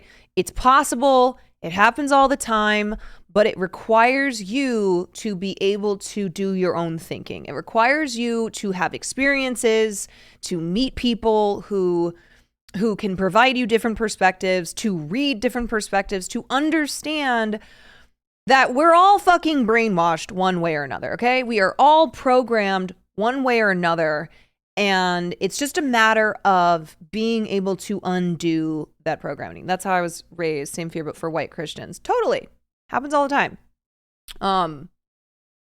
And so with Zionists, and it's why a lot of younger Zionists who have access to the internet, who didn't necessarily grow up in a country like the United States of America, who weren't around after 9/11, who have not from birth had this hammered into them because they don't watch the news, or they just don't listen to older generations the way that past generations would listen to older generations. So like younger people who are more younger Jews or younger Zionists who are turning away from Zionism.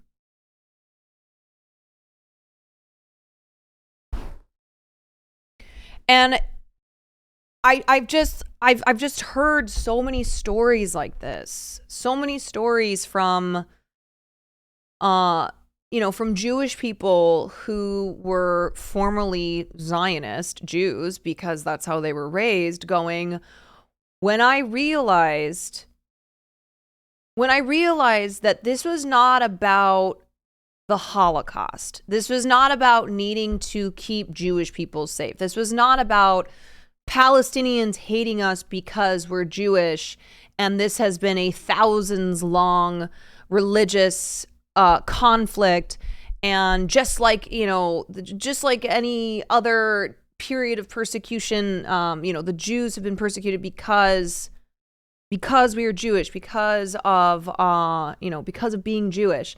When people realize that it's not that, then the walls that Zionism has built around them, they start to dissolve.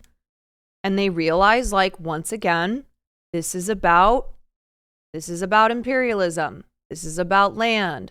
This is about colonization. These are all things that we know. Okay? We know what these things are.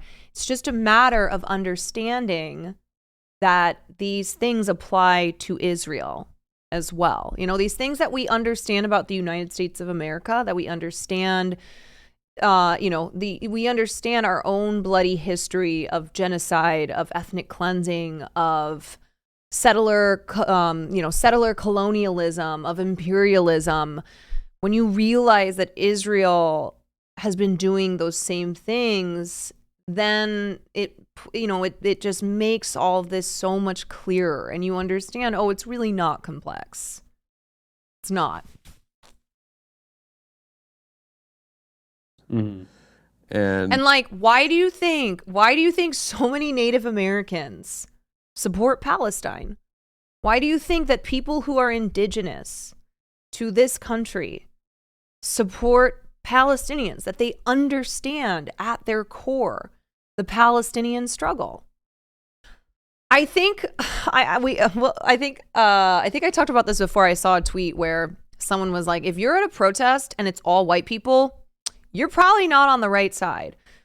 But it's true. Like, you look and see, you look and see who is on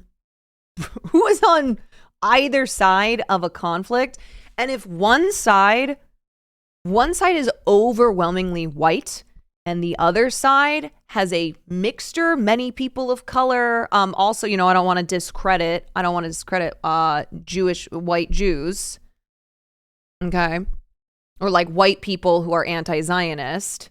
There are, of course, plenty of white people who are supporting, but like the point is that you don't look at a pro-Israel protest. You don't look at like the face of who is supporting Zionism, who is supporting Israel, and see faces of color. Okay, you don't.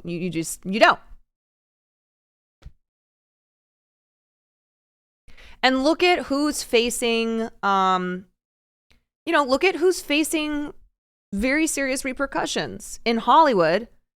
Susan Sarandon is the only white person But she's also, she's a woman. But otherwise, it's all women of color. It's all people of color. And look at, Rashida Tlaib, the only person in Congress who has faced repercussions in the last month and a half of everything that everybody has said. Only Rashida Tlaib, who is Palestinian American, the only Palestinian American, except Richie Torres. Richie Torres, what the fuck? What? Somebody needs to come get his ass, okay? Take his ass home and say, you are not leaving this house until you wake the fuck up, until you realize that you are a mouthpiece for fascism. You are a black man in America, and you are representing a heavily black, low-income district in New York. What the fuck are you doing?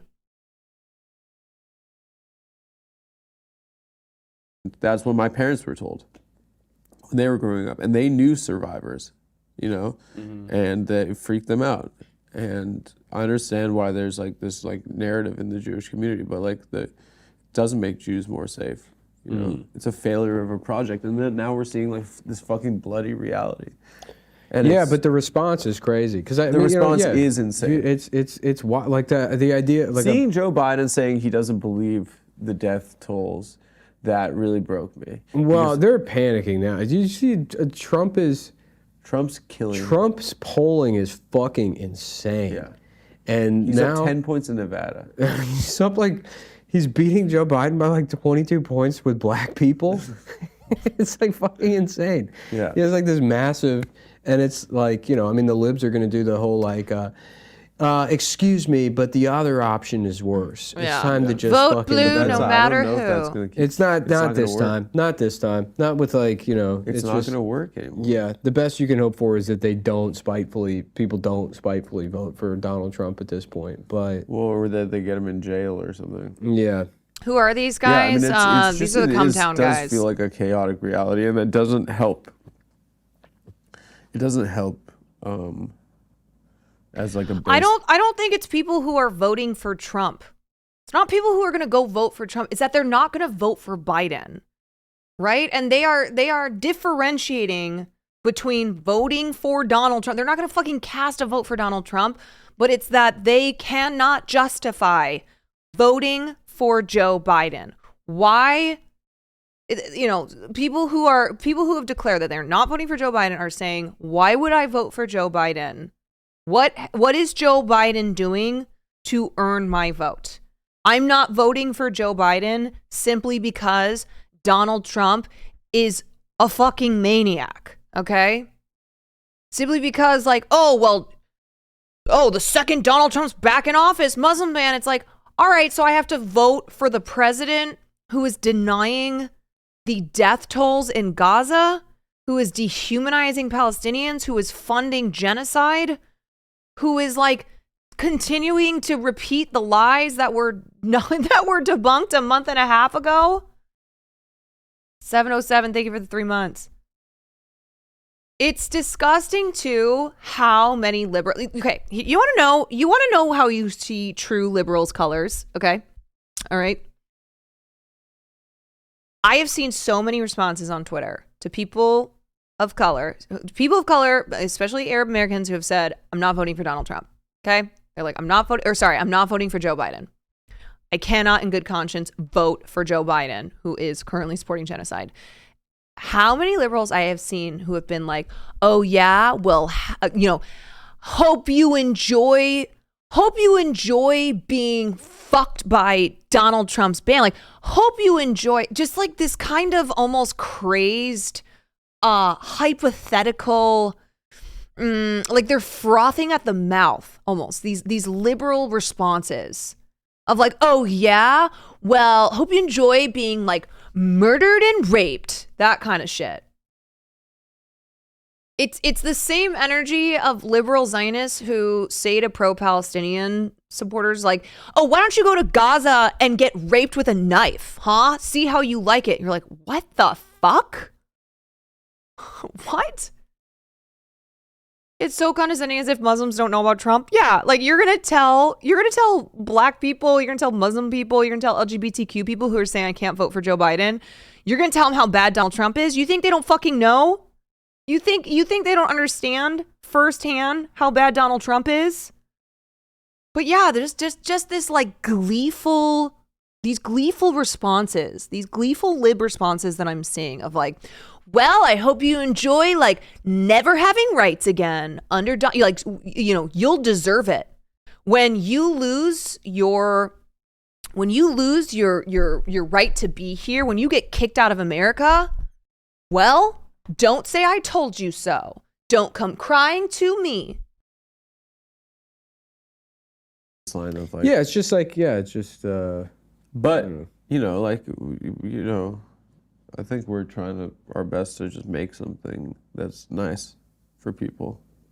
Well, let's not do that. I'm not doing that. Let's not elevate the Adam Friedland show to being I'm not saying this for fucking no. crisis. Isn't in it Gaza. Panacea? Whatever it is. No. This has nothing to do with that. Panacea? Is it Panacea? Panacea. Yeah, I thought it was like a. No. This has nothing to do with Gaza.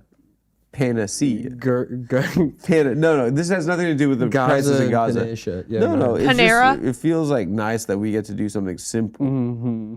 No, it's just on a personal level. It has nothing to do as a response to Gaza. You know, it's tough out there, but at least we're making something that it just makes it okay for people. You know, you're fucking psycho. At least you know. For guys like us, I bet it would suck pretty bad to be a fucking Palestinian baby. Hopefully they can get one of those generators plugged into a laptop, so that all those kids in Gaza can check out our interview with Dave Portnoy. No, it has nothing to do with the audience. It's just talking about that I feel lucky that I get to do this kind of shit. Oh, okay, all right. It has nothing to do with Gaza. But I wish that the people in Gaza... I wish that the people in Gaza would watch the new episode of the Adam Friedland show. You know what makes me feel... bring them a... You know what makes me feel better is watching Shrek. Yeah. Well, no, I just feel really lucky that we get to do this crap. I do. Yeah, but that has nothing to do with... No, I'm just saying it's a horrific world and a lot of shit makes you feel terrible, makes me feel terrible, and I feel really lucky. Why did you say this show is called Cum Train? Cum Train. No, this is the Adam Friedland show, but these guys are 2/3 of Cum Town. We're in a very fortunate position right now. Yeah, and then all that time of we have a lot of friends in comedy that aren't in this position, cynical and about, are very talented people. It makes it hard to be sincere if you've been cynical about these things for so long. I know. But it is. It's I like, struggle with that. I fucking struggle with that. It's like it feels like I don't want to like. Great. Also, too, being in the position now where we make like a decent amount of money, it's like, you know, we pay taxes, and it's like, yeah, that's where it's. I can do the math. I can do the math. I know I've paid for at least one of those bombs. Like me personally, that's on me. Yeah. How much are the bombs? $300,000. Yeah, I've paid for one of those. For the Iron Domes. I've definitely paid for one of those. You gripped an Iron Dome for the boys over there. Mm-hmm. For my boys over there. Anyway, guys, listen, we love you. Love you. Did you see that Obama saying that there's, you know, he's like, there's, well, you think about it. Obama actually, I kind of like... There's blood on all of our hands. I mean, that was probably one of the most honest things I've ever seen him say. It's not blood on my hands. It's on your hands. There's blood on your hands, yeah. Barack Obama. When he specifically said the word occupation, which you mean this week? Yeah, you don't. After being out of office for over a decade. And bombing weddings in Yemen. Yeah, after bombing 7 different countries. I want to have they used to do it on the Daily Show, moment of clarity. This is what people know, because this is like, this is people complain about libs doing this where they'll rehabilitate like fucking just like Republican monsters. Don't do the same thing with him. Do not make Barack Obama a friend of the Adam Friedland show, unless he would like to come on. We would love to have him on. In which case we would like to have him on, and then we will rehabilitate his image in that. I would love to. I do want to bring. We should have Hamas on the show and Nasrallah. Yeah. Oh my fucking We god. heard 4 shots in very rapid. We should have Hamas on the show. No, the reason I wanted to show that clip though is because again, it's another example of someone who was raised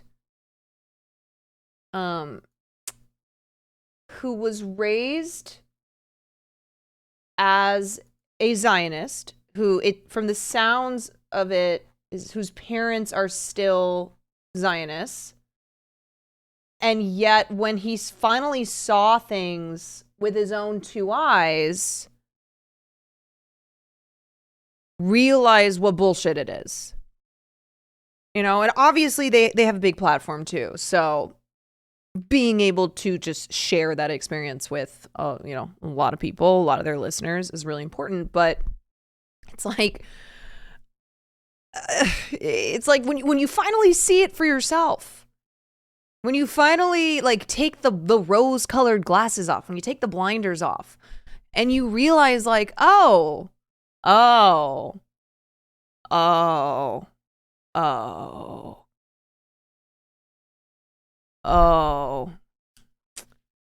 was very wrong. I was so, oh my God. I mean, look, I voted for George W. Bush. I voted for George W. Bush in my 7th grade election. Okay. In 7th grade, this would have been, let's see, 2005? 2005, I think it was. Fuck, I just lost what I wanted to pull up. We did a school election. No, maybe 2004. I think 2004. We did a school election. And I voted for George W. Bush. And then I, like a couple years ago, I was reading through my yearbook. I read through like my 7th and 8th grade yearbook and then also my freshman year yearbook. And specifically in the 7th or 8th grade yearbook, one of the questions was, who is your hero? And I'm not kidding you. Probably 90% of the kids wrote, the American troops who are fighting for our freedom in the Middle East. Like some version of that. The soldiers who are fighting terrorists in the Middle East. Oh yeah, that was I think it was my 7th or 8th grade yearbook. But yeah. I kept reading the answers. I was like, no. Oh my God. But yeah, like we were all raised with that. The early 2000s, oh my God. The early 2000s was wild. Now, a lot of that same rhetoric is being repeated today, and it's what has been part of the Israeli Zionist playbook. It's just that now we recognize it more. Now we know it's bullshit. Okay? We clapped like fucking seals for that shit. Oh, yeah. I remember when the libs would say they hate us because we're free. Exactly. People in the Middle East hate us because we are free and we live in a democracy and we live in America.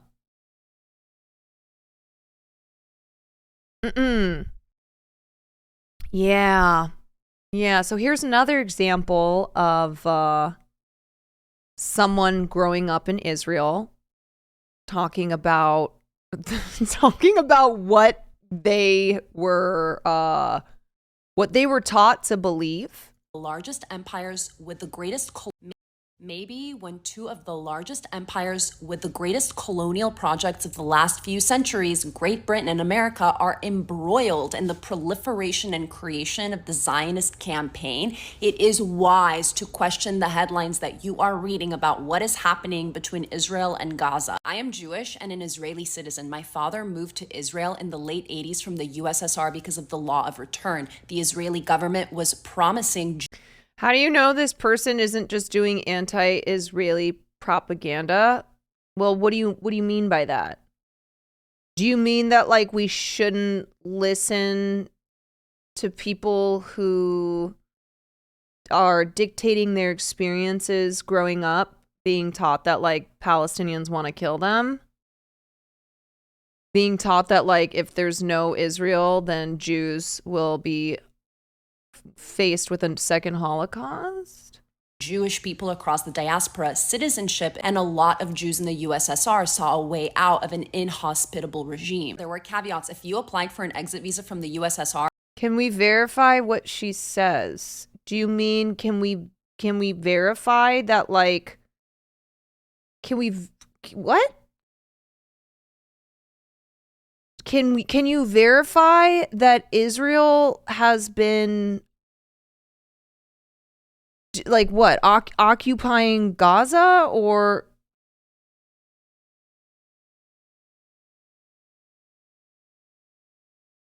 yeah, you do understand too that a lot of what anti-Zionist Jews, a lot of what they share in their experience growing up in Israel has been confirmed by many, okay? So many anti-Zionists who grew up in Israel or who grew up in America but were, only grew up with pro-Zionism, pro-Zionism education. And then that a lot of this gets verified by like former Israeli politicians, by former Israeli IDF soldiers. Like you can what I don't know. Okay, your passport was revoked because of the if it's against Israel, it's fake news. Yeah, let me watch this. And a lot of Jews in the USSR saw a way out of an inhospitable regime. There were caveats. If you applied for an exit visa from the USSR, your passport was revoked because of the Iron Curtain, and you effectively could not return to the Soviet Union to visit your family. But then when the USSR collapsed, all of that changed, and my father was able to return with a tourist visa, and that is when he met my mom and asked her to join him in Israel. In the face of a destroyed government and economy, Israel was allowed. Can we take it at face value? Okay, you do understand that like this is not just one person who is saying that this happened to her. Like this is a thing. This is not one person's experience that has never ever been stated anywhere else. I know what you're trying to do here. And you're wrong. I know you're trying to be like, well, I don't think that we should just be listening to what people are saying here. Now, do I just blindly consume every single thing I see on the internet and take it as fact? No. Is that what this is? No. Like, I have talked at length about media literacy, that when I see a headline, and especially when it comes from certain sources, even if by appearances those sources are pro-Palestinian, I know a lot of them are actually white supremacist accounts. Like, I am not just taking every single thing I see as fact, okay? This is like somebody talking about the immigration experience of being in Mexico, trying to immigrate to the United States, or like the Muslim ban, okay? Like what happened when Donald Trump instated the Muslim ban. I cannot believe I'm arguing this. I watch Fox, it verifies everything. Yeah, if you just watch Fox News. Lifeline for many people like my parents, but it was too good to be true, because when my mother, a non-Jewish woman, arrived to Israel, thank you for the tier 1. She was systemically bullied by the state to convert to Judaism. And this is also something that exists today. If you are if you are Jewish and you marry a Palestinian, you marry a non-Jew, they just can't live in Israel with you. Okay? Like the laws that currently exist in Israel are extremely discriminatory. 707 out. Thank you so much for the 3 months.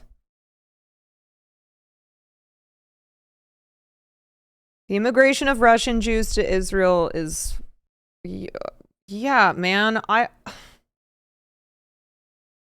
You know what it is? It's what that chatter is trying to do is they're ignoring the they're ignoring the historical truthfulness and only looking at this as like one person's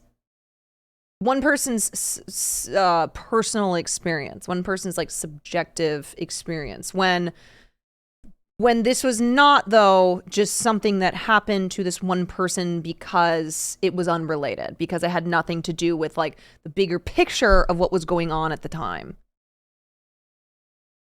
You know, it's like, you know what this would be? This would be the same thing as somebody talking about their experience living in the Jim Crow South. And someone going, oh, well, can we really trust? Can we really, you know, we can't just be listening to what they're saying. And it's like, oh, okay, so you're going to ignore just all the countless evidence and facts that we have regarding Jim Crow era, because what we're listening to is one person's lived experience, one person's personal experience. Just so that she can have minimum wage job prospects and get her children into schools. My mother... Arabs have been waging apartheid against Jews for 1,500 years. Did you subscribe? Did you give me $5 to subscribe to say that? You bought a sub? Okay. You know what you should do? You should probably drop like 50 subs, because there's probably 50 other people who are waiting to say that, who are waiting to back you up, but can't until they have a sub. If you were to drop, I subscribed because I asked for evidence and then got blocked by an ad. Right, so I'm telling you that there are at least 50 of your comrades in chat who are trying to chat and back you up and come at me and ask for evidence of this one person's family history. So you should give at least 50 subs. There's probably way more than that, but I think to be safe. Can confirm. Yeah, so if you wanna help your homies out, that's probably what you should do. I need to chat shit, but I need a sub to do so. Exactly. Look, it's the Messiah. The Messiah needs to talk shit. Come on, you gotta at least give Messiah 69 a sub. You do not need to sub to comment. Yes, you do. But you need to sub to comment something very based. No, I'm not paying you 50 subs to be a racist. What, homies? You are insulting me and people that don't agree with you. Brother, you paid me $5, even though you think I'm being racist. That's crazy. Your evidence are insults? Oh, honey. Honey, you should never go out in the real world. Honestly. If you think that I am being insulting, I think maybe you're a baby. Maybe you're a baby. Oh, I'm being mean. I'm being mean to a baby who was just born. Of course you don't know real racism. Of course you don't know like people who are actually like awful racist people. And who say really awful things because you're 1 day old. You're a baby. Big Wells, thank you for the gifted. Messiah got their sub. Dankenstein, thank you for the gifted as well. Oh, look at that. Big Wells to Messiah, Dankenstein to Big Wells. This is all you are capable of? Oh, honey. Look. Look, I know it's hard because you're a baby. So all you can do is do poo-poo and pee-pee. Mobius, thank you so much for the 5. Thank you. All you can do is do poo-poo and pee-pee, and so it's frustrating.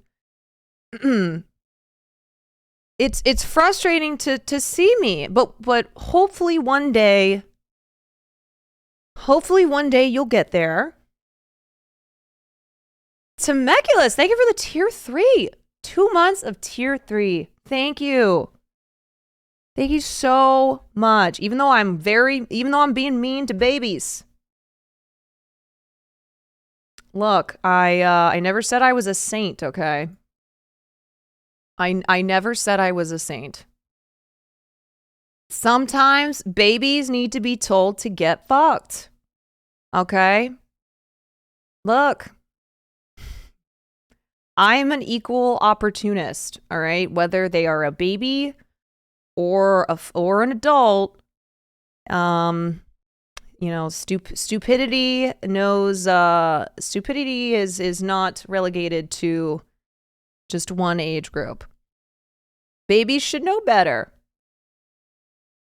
Okay, thank you for the gifted. Mean to babies sometimes. Yeah, Hayden, thank you for the 3 months.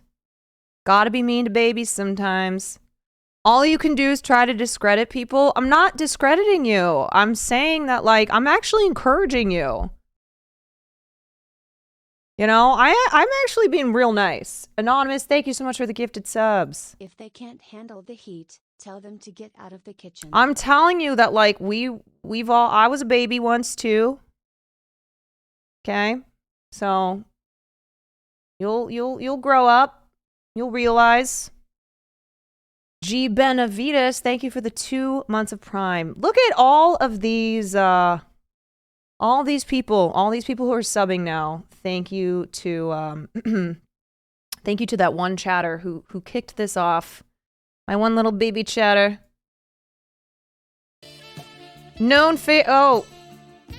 Temeculus, thank you so much for the 10.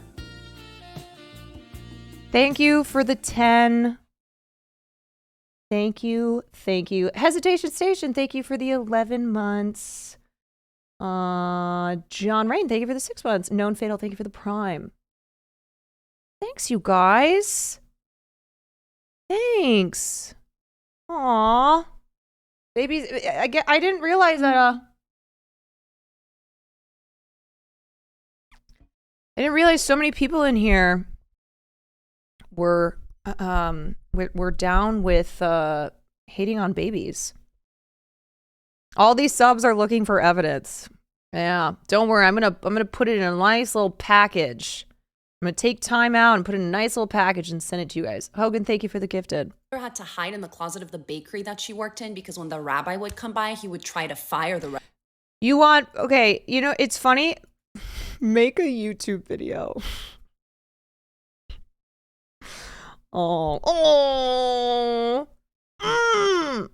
Make a YouTube video just for me.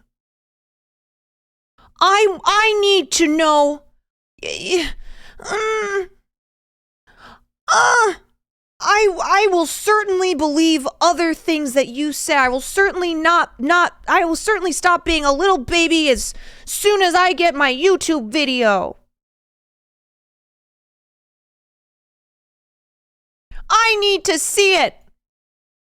Instead, you act like a little kid. Aww. Aww, my little baby. My little baby. You know, it's funny because you're still in here, even though this is all how I'm going to treat you. This is all I'm going to give you. I'm just going to rock-a-bye, baby, on the treetop. When the wind blows, the cradle will rock. When the will fall and down will come baby, cradle and all. Rock-a-bye baby on the treetop. When I'm just gonna keep going. Oh, I love this chatter. I do. I love this chatter who's choosing to spend their time in here. Their time and their energy. Having me call them a baby over and over and over again. I'm not a baby. Yes, you are. Suki, thank you for the 1,000 bits. Go ahead, but you have no proof. You have no proof that Israel is evil. Where's my proof? I come in here and I want you to make me a YouTube video to prove that Israel has done evil things. Because otherwise I won't believe it until I get my own YouTube video. And if you don't show it, then it's not true. It's not true until I get my own YouTube video. And I'm definitely not a baby. I'm definitely not. I want proof.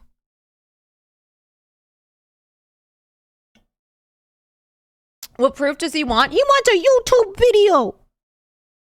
Not a baby.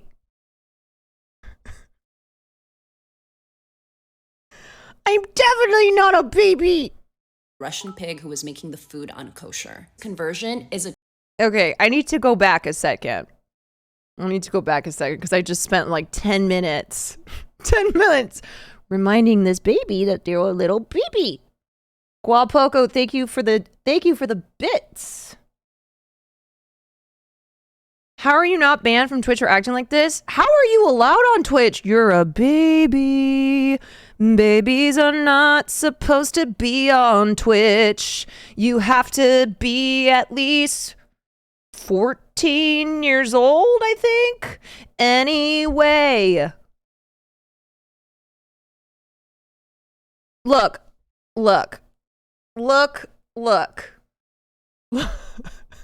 She hasn't done anything bannable, but she's calling me a baby. Please report me. Oh my God. I can't wait for this person to report me to Twitch and go, I am reporting streamer Caroline Kwan, who spent 15 minutes saying I was a little baby. Here, you can submit this video to Twitch, okay? Hi, Twitch. Streamer Caroline Kwan here. So this person who's reporting me for being on Twitch, okay, is reporting me because for at least 10 minutes, I have been calling them a little tiny baby who can only do poo-poo and pee-pee. It's a wonder. It's a wonder how I am allowed to be on this platform. How do I have the right to call someone a little tiny baby who poo-pooed their pants and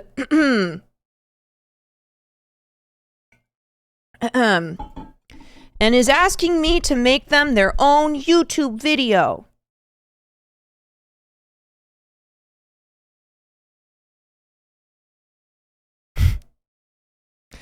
Aww. Unsupervised poo-poos and pee-pees. Yes. All right, let's watch this TikTok. I'm done. I've had enough fun. I've had enough fun. Look.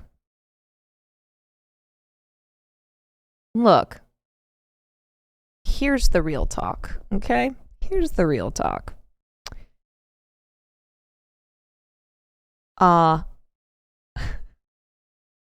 Speaking of babies, okay?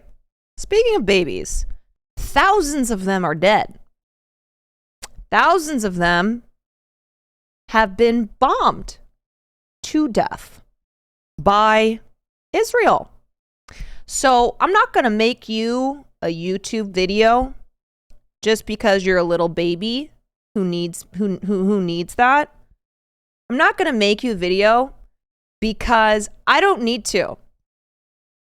Unfortunately, if you spend any time at all on the internet, it's impossible to avoid videos of dead babies who have been killed as bombs have been dropped on them by the state of Israel. So there you go. Anyway. Yeah. Oh yeah? Well then show me. Show me these dead babies, you lying heathen.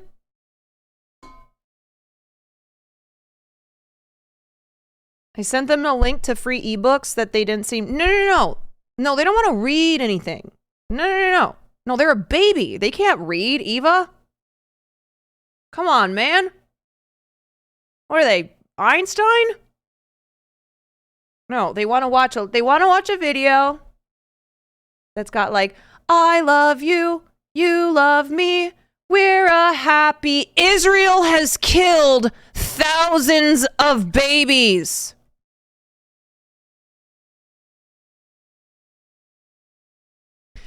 We're a happy family. Israel has wiped out entire bloodlines. Entire families. With a great big hug and a kiss from me to you, Israel is going to keep on doing it. But put it on YouTube. Yeah. Could not return to the Soviet Union to visit your family. But then when the USSR collapsed, all of that changed, and my father was able to return with a tourist visa, and that is when he met my mom and asked her to join him in Israel. In the face of a destroyed government and economy, Israel was a lifeline for many people like my parents, but it was too good to be true, because when my mother, a non-Jewish woman, arrived to Israel, she was systemically bullied by the state to convert to Judaism just so that she can have minimum wage job prospects and get her children. Okay, last comment. The Arabs have been doing this to Jews for thousands of years. Show me. Where's my YouTube video? Pine Tree, make me a YouTube video. Show me this. Where's my YouTube? Where's my proof? Where's my proof? Make me a YouTube video. Just for me. I want my YouTube proof. Because I need that. I want that. Give it to me. Give it to me. Look it up. No, you make me a YouTube video. I'm not gonna weed anything. I want a video. And I want you to make it for me.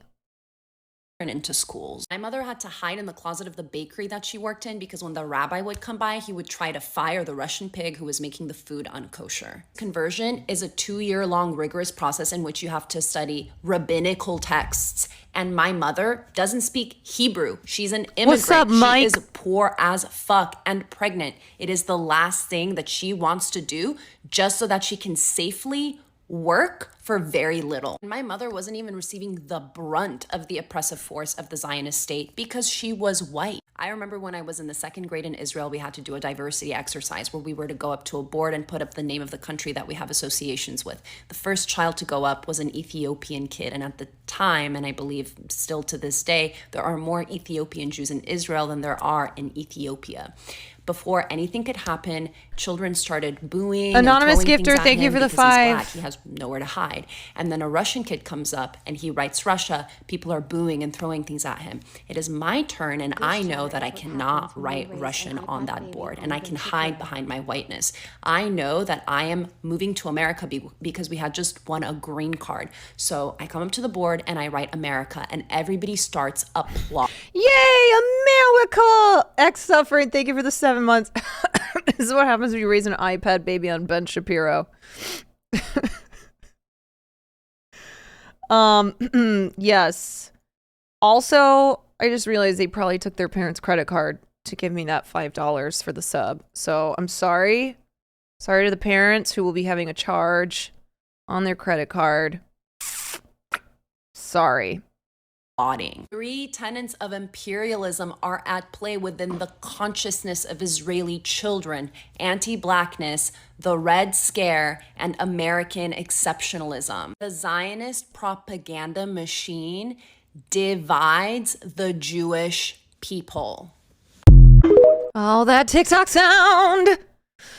Why is the TikTok sound like that?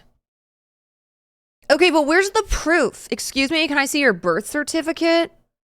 I'd like to see your birth certificate. I'd like to see detailed proof that those things happened to you. Okay? Okay. All right, so guys, I learned something. And I couldn't believe. Wait, let me see.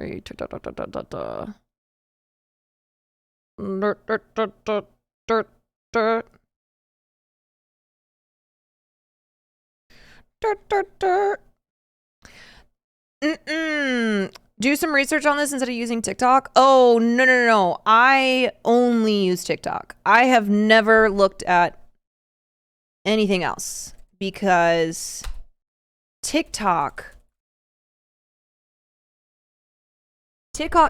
is the only good source for all things history. Gave the Oscars. I think this is it. Palestinian. You trigger Google to show me things that say, "Where's the proof?" Okay,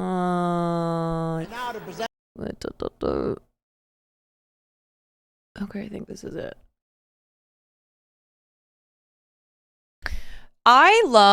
You know what I love? I love when people come in here and base their entire analysis on me, on my beliefs, on what I say and do here on stream, when they base it all on 5 seconds. 5 seconds of being here. They're like, "Oh, well, you've never talked about the Holocaust."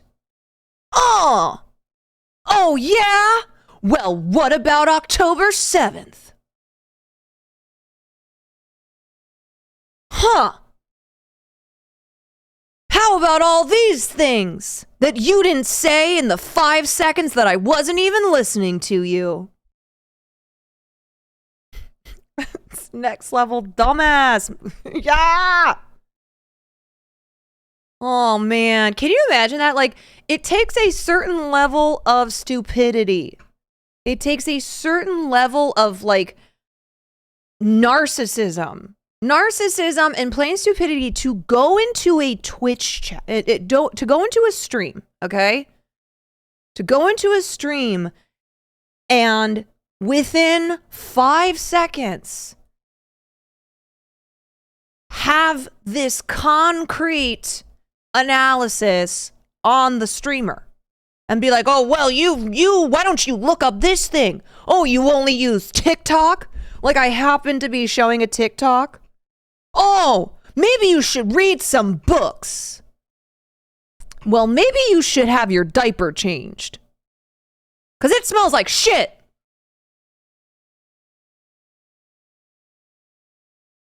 What about Aquafina? I noticed that you never talk about Aquafina. You haven't condemned Aquafina. You let Aquafina get away with everything Aquafina gets away with. Oh, yeah? Yeah. Let's see. This has been going on. The current violence in Gaza has been happening since October 7th, but I'm going to come in here and I'm going to come in here on November 27th, 50 days afterwards, and go, yeah, but you don't condom hummus. Oh, yeah? You know what I have to say? You know what I have to say? If you subscribe, if you pay me money, that is fucking hilarious. Because at the end of the day, I win. It doesn't matter if you walk away thinking that you won. I won. You gave me money. You came in here. Even if you didn't give me money, you know what? I still fucking won. Because you came into my stream. You could have done anything else. I got nothing to do here. You know, this is my job. I can do this for 5 hours. I can do this for 12 hours. Who gives a fuck? I can watch a TikTok. I can watch a YouTube video. I can do some gaming. I can do whatever the fuck I want. But you took the time out of your day, out of your evening, to sit in here as I called you a baby over and over again after you gave me $5. So, doesn't matter what you say. Doesn't matter what I say. I win. Cap Nice, thank you for the 5 months. Oh.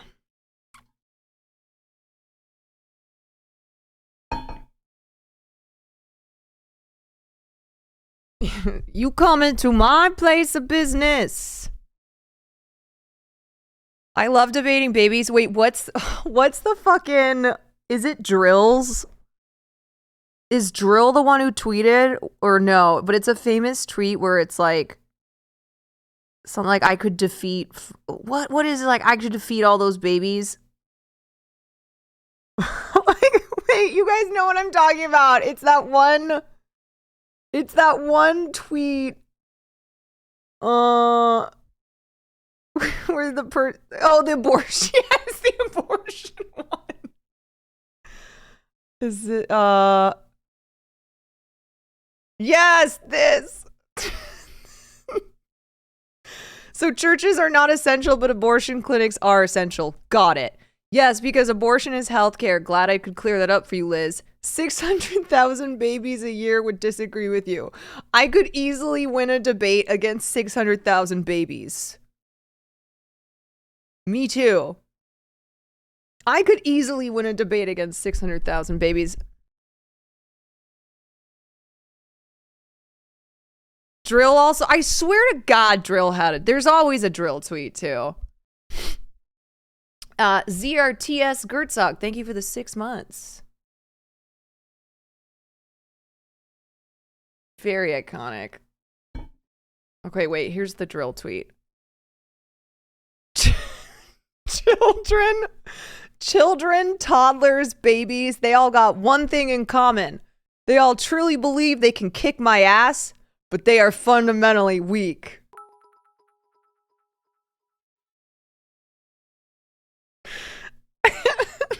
This sounds like a Trump tweet. Honestly, a lot of times Drill's tweet do seem like they could be Trump tweets. Cap Nice, thank you for the bits. I love being here to watch the Caroline Kwan stream. Well, I love having you here. Look. I'm not saying every single baby, but a lot of babies, the vibes are off. Okay? I think people are afraid to say that. People are afraid to say it, but vibes are not doing you, girl. Not always good. Lexifer, thank you for the 8 months. All right, I need to get water, and I haven't gone up in 3 hours because I've been very busy calling someone a baby, and I forgot I had to pee. So, we are going to. Okay, wait. Let me save this into my playlist. Let me look at this. See what else I wanted to watch. I want to look at this Vanessa Redgrave at the Oscars because I can't believe I missed this Oscars controversy. So wait, calling someone a baby is the new slur? I can't. It's really funny to call people babies. What new word or phrase will they come up with to be considered a slur? Anywho, keep up the good work. There's on ends of the stream. You know, the thing is because there are lots of things that you can get in trouble for on Twitch, but you can't get in trouble for calling someone a baby. Because that shit's funny. It's the most harmless thing to call someone. It's so great, too, because it pisses people off.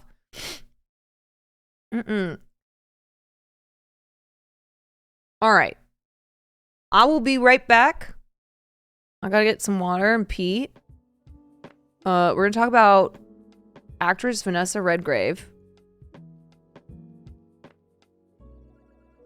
Wait a second. Why is this? We heard 4 shots, and no, this is what I want. Now to present the okay, we're gonna do this, and then what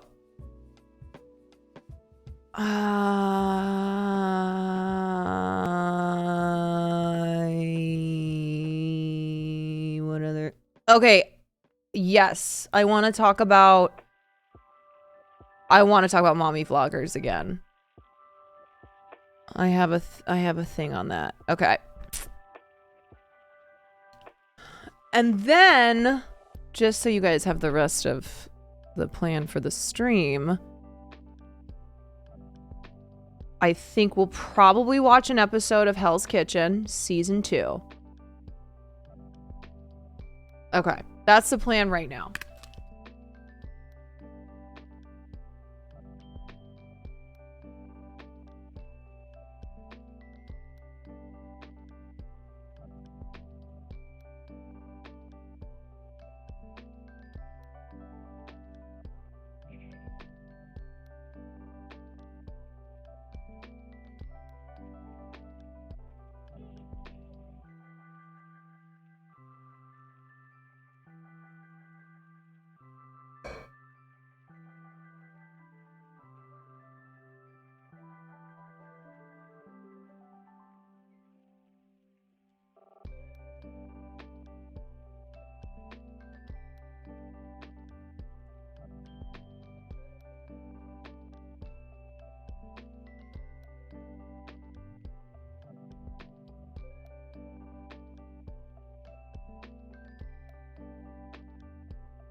Okay. Speaking of babies, I think my baby's gonna be home soon. Can't wait to hold him. Can't wait to give him snisses. CC Slim, thank you for the 5. Thank you. Thank you, thank you. And Will also be home. Yes, that is true. That is true. Thank you for that 5, Ty. Thank you for the tier 1. Okay, so last year, this was only a couple months after I started streaming, I covered the biggest Oscars controversies in the history of the award show.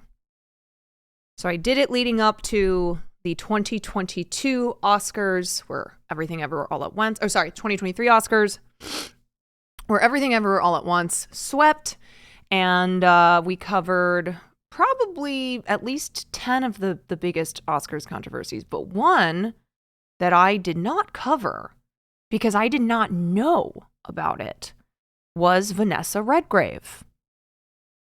So back in 1978, Vanessa Redgrave, if you do not know Vanessa Redgrave, you may know her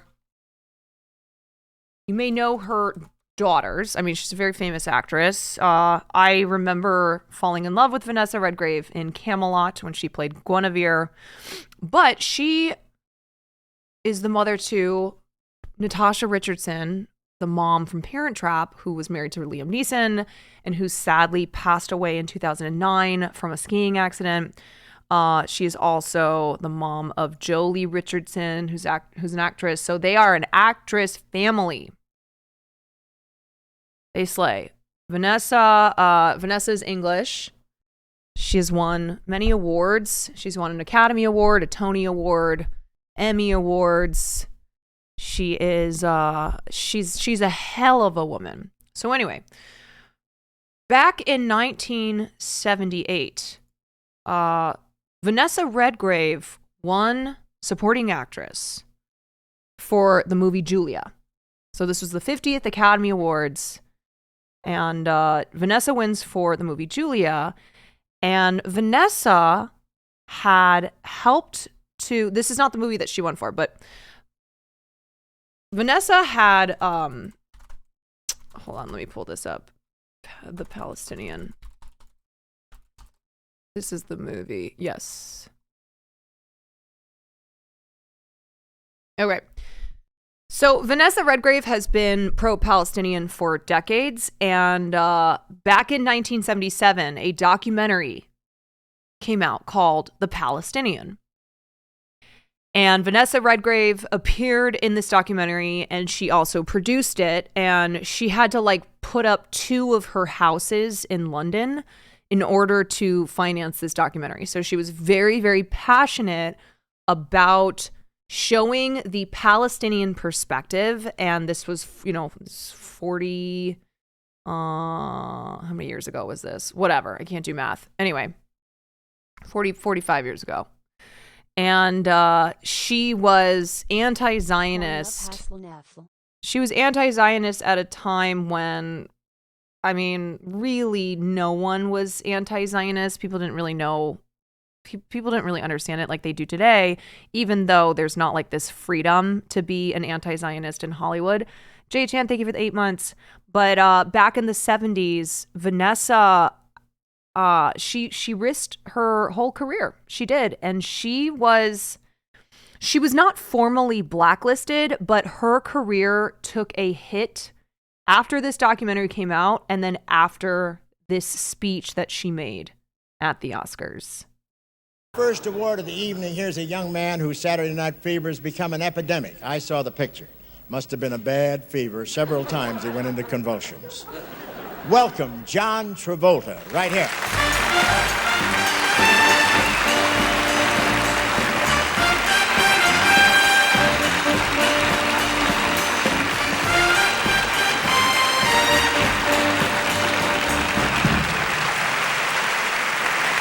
Oh my God, he's so young. Hi. I wonder if he was a Scientologist yet. Jenny, thank you for the 7 months. Thank you. I'm very proud to be a part of this 50th anniversary and to get the evening started. Those who have won the nominations for Outstanding Performance by an Actress in a Supporting Role are Leslie Brown in The Turning Point, Quinn Cummings in The Goodbye Girl, Melinda Dillon in Close Encounters of the Third Kind, Vanessa Redgrave in Julia, Tuesday Weld in Looking for Mr. Goodbar,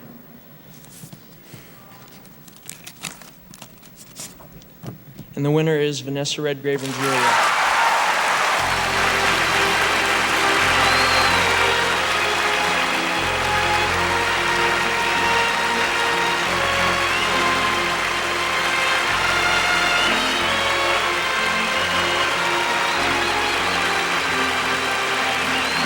He joined Scientology in 75. Okay, so this was 78.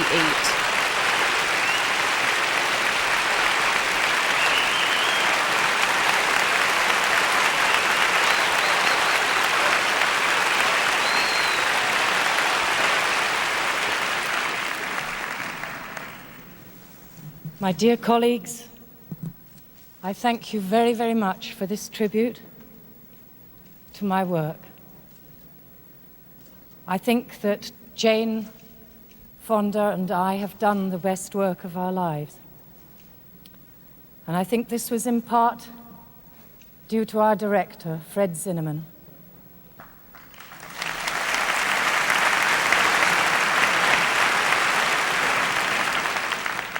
And I also think it's in part because we believed and we believe in what we were expressing.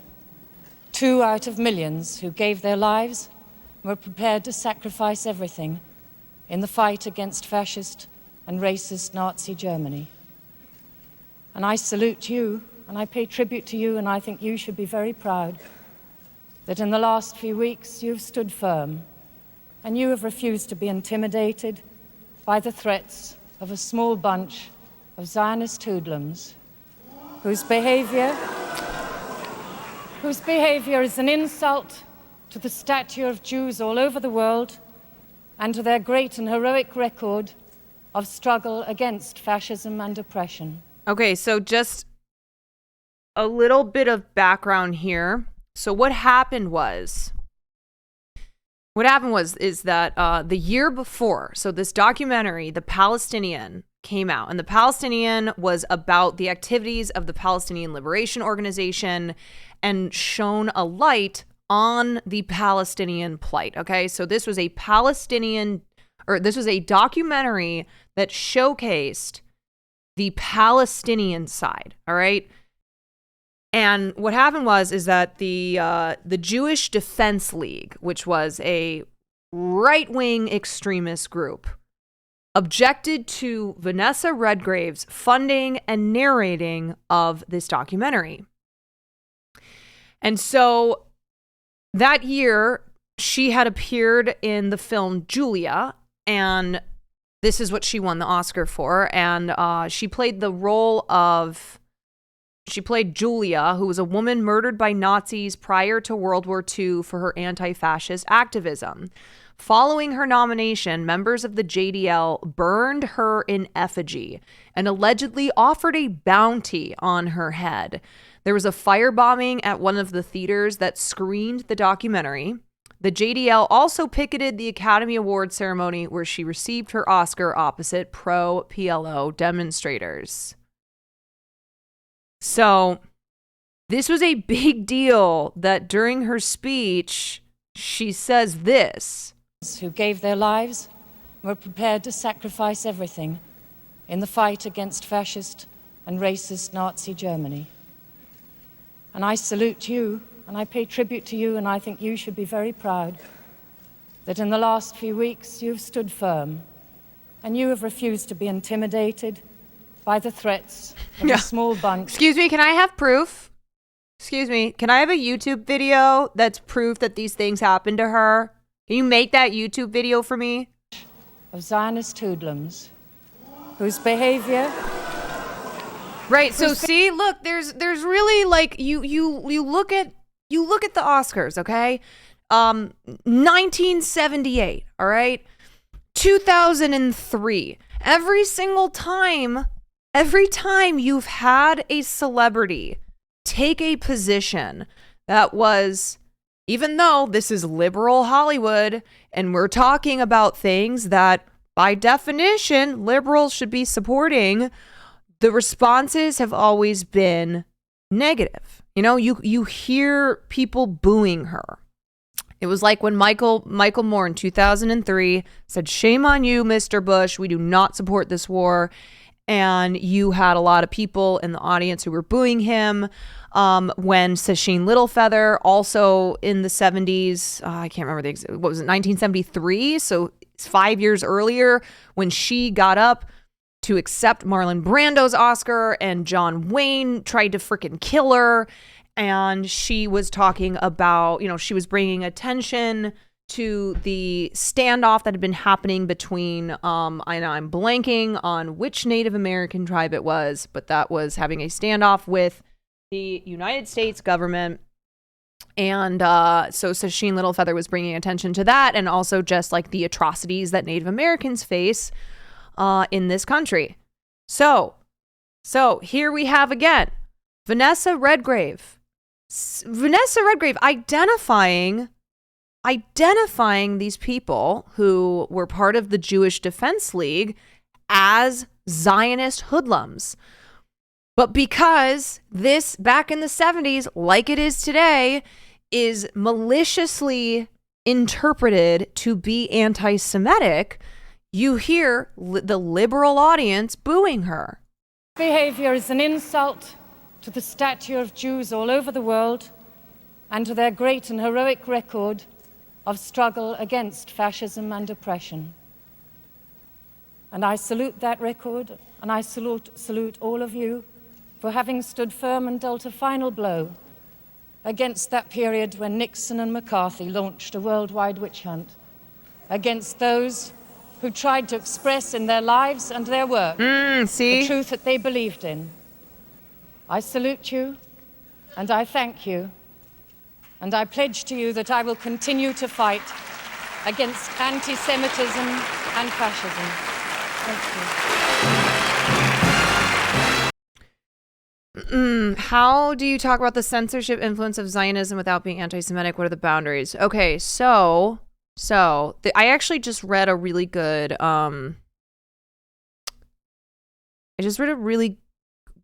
couple pieces on this. I will link them for you. Hold on. Okay, this is really good. This just gives a good backstory, background understanding of like why there are so many Jews in Hollywood, but why it is anti-Semitic to say that Jews control Hollywood, okay? Like it's some conspiracy. You know, we don't say that about any other industries where there's a lot of white Christians in this industry. We wouldn't say white Christians control, like, I don't know. I can't give an example right now. But anyway, so I don't want to get too detracted here, but stay away from saying like the Jews, okay, from grouping all Jewish people together, which gives it a conspiratorial sound, understanding that historically the reason why Jewish people went into banking, why they went into, why they went to vaudeville, which then later, into the film industry, is because of anti-Semitism. So the reason why Jewish people came to dominate in certain industries was ironically because of anti-Semitism. But like when you talk about the fact that it's not safe in Hollywood to be pro-Palestine, that is because of the power of Zionism, and not every Zionist is Jewish. In fact, a lot of Zionists are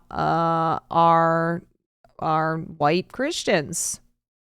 A lot of Zionists in politics, in our own government.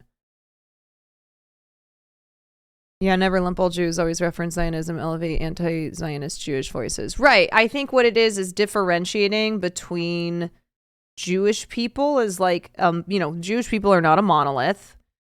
And, separating Jewish people from the political movement of Zionism. I remember chat freaking out over Hassan acknowledging there's lots of Jews in Hollywood. Well, yeah, that's because people are so sensitized now to think that if you say that there are a lot of Jews who work in the entertainment industry, that you're feeding into tropes. Now you're being anti-Semitic if you say the Jews control Hollywood, and so that's why X, Y, and Z. This is a really good piece that explains why there are a lot of Jews in the entertainment industry. And I think at the end here, okay.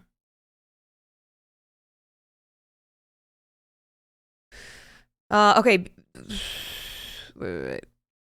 There's no such thing as the Jews, some organized, coordinated entity. Ask anyone who's ever gone to a synagogue. There's no way we could ever get as organized as we are depicted in the wildly fictional protocols of the Elders of Zion or Kanye's fevered imagination. There are just Jews. No plan, no central coordinating agency, no conspiracy, no adrenochrome harvesting committee, nothing. Chappelle was also right when he said, I've been to Hollywood and it's a lot of Jews, like a lot. That is true, and it's true for specific historical reasons, which the piece gets into. But it is, as he continued, a delusion that the Jews run show business. That delusion of control, whether of finance, politics, or media, is a classic anti-Semitic move. When did you last think about who controls farming or automobiles or rail companies? No one talks about white Christian men controlling certain industries. It's only when there are Jews around, again, due to specific historical causes, that this delusion becomes a conspiracy theory. More white evangelicals than American Jews say that God gave Israel to the Jewish people. Right. From a religious aspect, white Christian evangelicals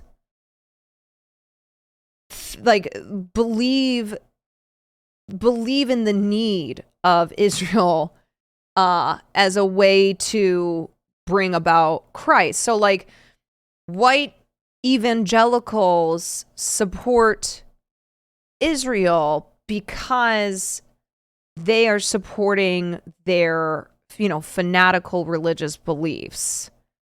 Like they think that they are the benefactors as the followers of Christ, as the ones who are the devoted followers of Christ waiting for Christ's return. They believe that they are the ones who are benefiting from Israel being a Jewish homeland, of like all Jews returning to the Holy Land, which will then benefit white Christians. The simplest answer is that if there's a high representation of any minority group in an industry, it's because white Christians saw that work as beneath them. That is actually so true. You look at why, yeah, that really is the answer to why is there a significantly high representation of X group, and it's because white Christians deemed that work to be beneath them. So anyway, sorry, I got a little sidetracked here. I was talking about Vanessa Redgrave. Yes, and then I wanted to play this. Okay, so Vanessa Redgrave, this is 1978. The Palestinian comes out. She has, she faces all these threats from this group, the Jewish Defense League, who she referred to as Zionist hood rats, and she got in big trouble for it. And her career after this really suffered. She really was shut out from, if you don't know Vanessa Redgrave, you probably won't know, you just won't know any of this, but she was a huge actress in Hollywood in the 60s and in the 70s. And after 1978, so you look at the 80s and beyond, she was pretty much, wait, did I say hood rats? Oh, hoodlums. Hoodlums, not hood rats. She called them hoodlums. Sorry. But anyway, so Vanessa Redgrave pretty much disappeared. She wasn't formally blacklisted, but a lot of her roles dried up. I mean, this was a woman who just won the Oscar. She was, prior to 1978, she was booked and busy, okay? She was winning awards. This was Vanessa fucking Redgrave. And yet, because she publicly supported Palestine and she called the Jewish Defense League Zionist hoodlums, and she produced this documentary, and then she went on, I'm going to watch this 60 Minutes video in a moment. She was punished for it. It was just a year ago, you may remember, at last year's Academy Awards, that Britain's Vanessa Redgrave accepted the Oscar for Best Supporting Actress with some remarks that sent at least part of the audience into shock. Thank you, she said, for standing up to a bunch of Zionist hoodlums. Specifically that night, she was talking about the Jewish Defense League, which had pressured the Academy not to give Redgrave the award, because she had made a documentary called The Palestinian, in which she demonstrated her fervent support of the PLO. Vanessa Redgrave is to England what Jane Fonda is to the United States. an actress who puts her political beliefs up front before her acting career, and her money where her mouth is. Though she is generally wary of the press, Redgrave finally agreed to see us some months back. We met her first in London outside a foreign embassy. Free all political prisoners! Free all political prisoners! Free all political prisoners! There she was on a rainy Thursday in London outside the Egyptian embassy demonstrating against Anwar al-Sadat. Very nice to meet you. It has rained on your parade a little bit. Well, it'll probably rain all day, but Yes. there'll be a constant picket here all day. Until 5 o'clock, I understand. Yes, that's right. She told me she was protesting the oppressive measures Sadat had imposed on writers and journalists in Egypt. We wondered if that meant she had deserted the Arab cause and was having second thoughts about her Academy Award speech. To find out, the next day we went to her home, a modest house in a drab London street. And there we discovered that far from having second thoughts, her views on Zionism are as strong as ever. Zionism is a brutal, racist ideology, and it is a brutal, racist regime. And it wasn't built to protect anybody at all except private profit. Is the fact of Israel a conspiracy of Germany and France and the United States and Great Britain and... Yes. It is. In a word, yes. It was and is, yes. Never again! Never again! That very night, as we talked, the theater where her film, The Palestinian, was to open in Los Angeles was bombed, and further performances were picketed by members of the Jewish Defense League. The 2.5-hour documentary, with a budget of $200,000, was produced and financed by Vanessa herself. How do we want? Redgrave! How do we want her? Dead! How do we want? Redgrave! How do we want her? Why are the Palestinians so interesting to you as a cause, Vanessa? Why not the Cambodians? Why not the Ugandans? I like how he says it like all these oppressed groups are, they're like little hobbies. So why the Palestinians? You know, you've got, it's just the way that he sounded saying it. It's like Vanessa Redgrave, I don't know, like she picks a charity that is dogs and not cats. Well, it's not a case of why not anybody else, but the situation with the Palestinians is unique. They are the only people who have been turned into exile, who don't have any country at all. The point would be made by Israelis that, first of all, they aren't the first in history, that after all, the Jews who had been there 2,000 years before were Palestinians too. And why shouldn't they have a home? But why does that mean depriving a whole people of their homes and their land and their rights? Yes, exactly. That's why when Arafat says, as he says in this film, The Palestinian, I offer in the name of my people that we should discuss not settlements, this, that, or the other, but sharing our homeland together. Right. Right. Jewish people were a people without a land. But Palestine was not a land without a people. And this is the point that I stress, where there is no sense in debating who was there first, okay? You know, you're just going to go back and forth. Oh yeah, well in 20 BC, whatever, okay? It's not worth the time. It's not worth it's pointless. What you do is look at the fact that before Israel was founded in 1948, Palestinians were the majority of historic Palestine. Okay? That in order to set up shop, Zionism required the violent displacement of the indigenous Palestinians, of the people who had been living there for a long time.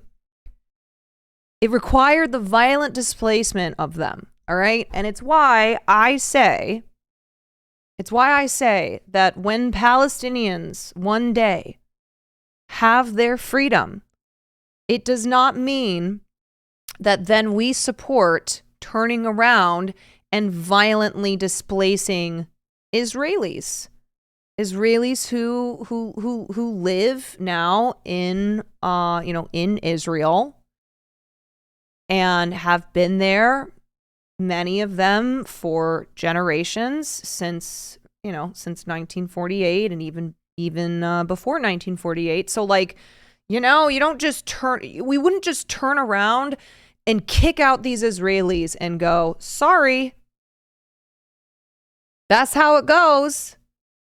You don't do that, okay? We have universal human rights, and it is morally wrong to kick people out of their homes and off the land. So when she's saying like, yeah, Jewish people, I'm not saying I don't want Jewish people to have a home, but why did it have to come at the expense of the Palestinians who were living there? Why, for Jewish people to have a home, to have a nation, why did Palestinians have to be murdered and displaced? That is wrong. Nobody has the right to do that to anybody else. It doesn't matter what atrocities, what persecution that they have previously faced. So the Holocaust was not an excuse. It was not an excuse for that to be done to Palestinians. But Yasser Arafat is not the star of The Palestinian. It is Vanessa herself who steals the show. American settlers need to get the fuck out. Yes, absolutely. I agree with that. American settlers, go the fuck home. Go back to Brooklyn, you freaks. Final scene of the film, waving a Kalashnikov rifle in the air, she joins in the dancing of the Palestinian guerrillas.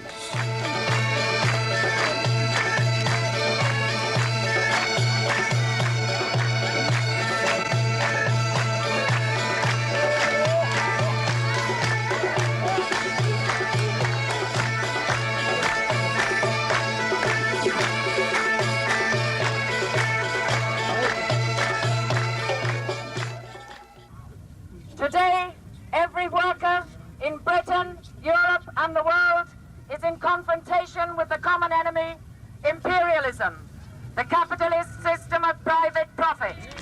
The Palestinian cause is just a splinter of Vanessa Redgrave's political philosophy. Her total aim is world revolution. Together with her brother Corin, she is a leading member of the Workers' Revolutionary Party, the most militant left-wing group in Britain today.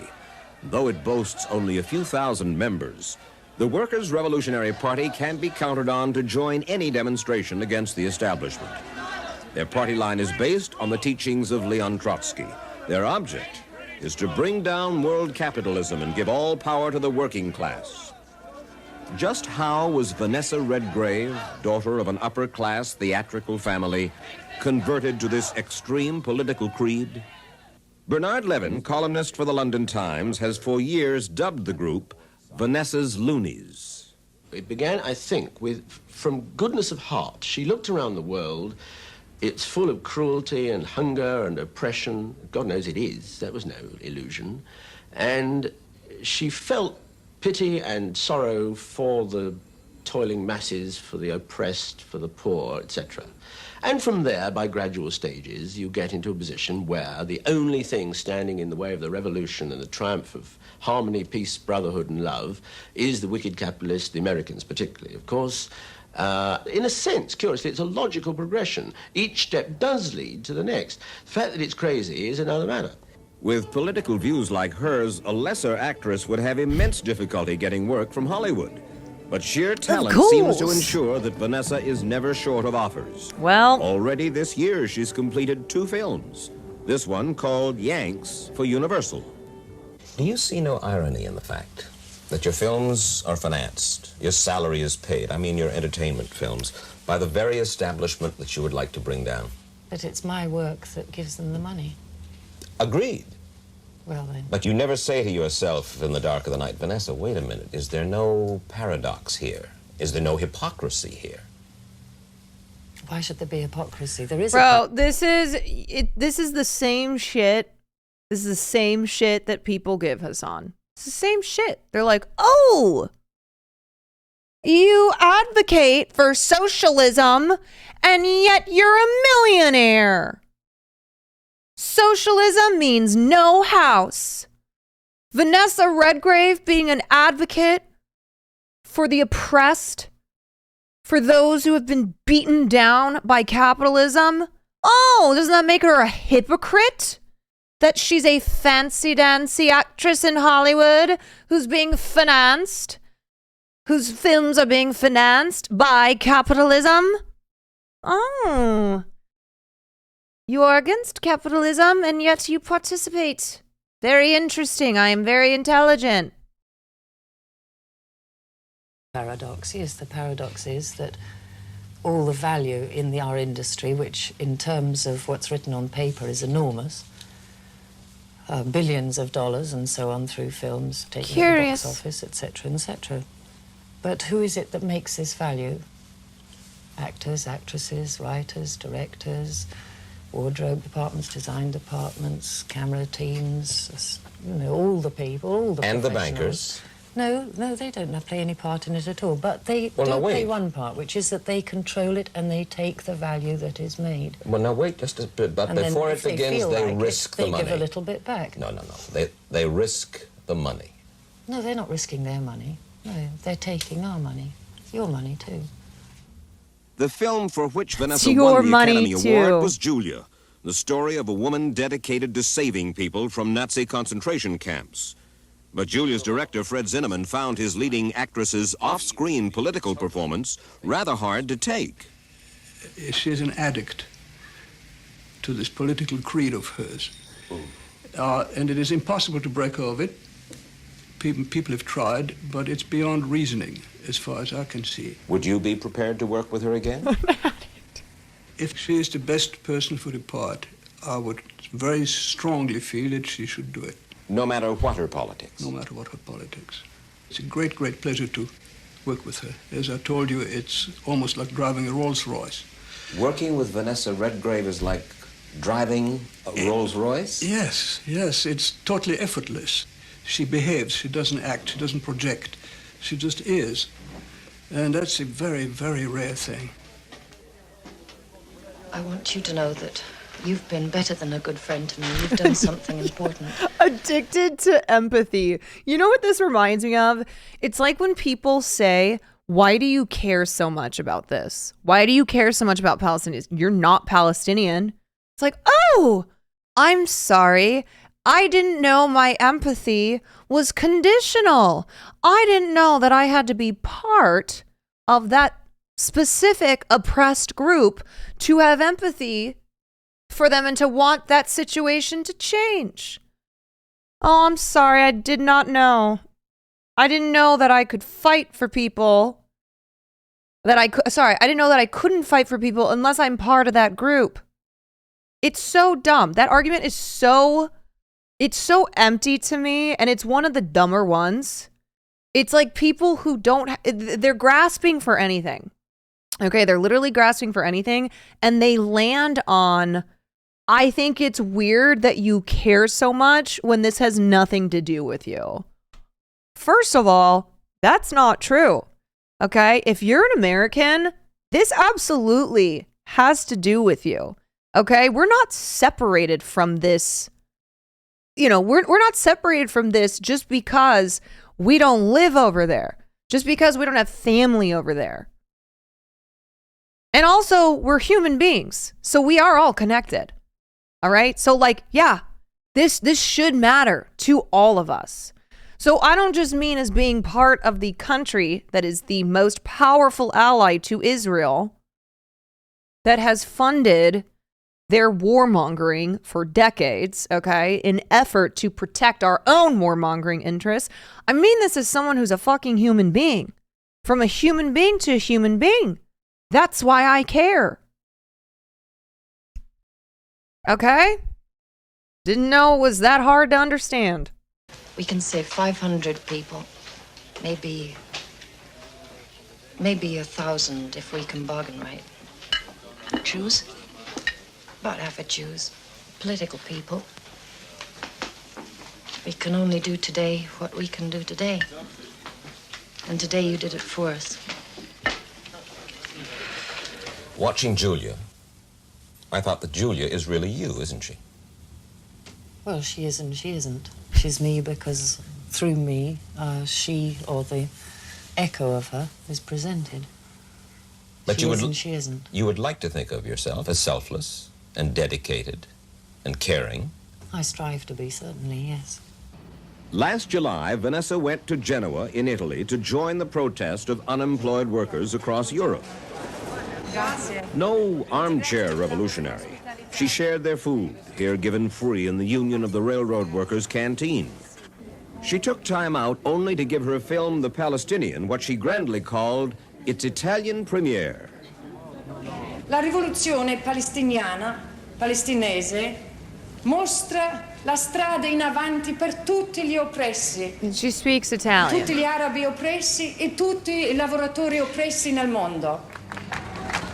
Whether on the march or on a film set, Vanessa Redgrave spends a great deal of time away from home and family.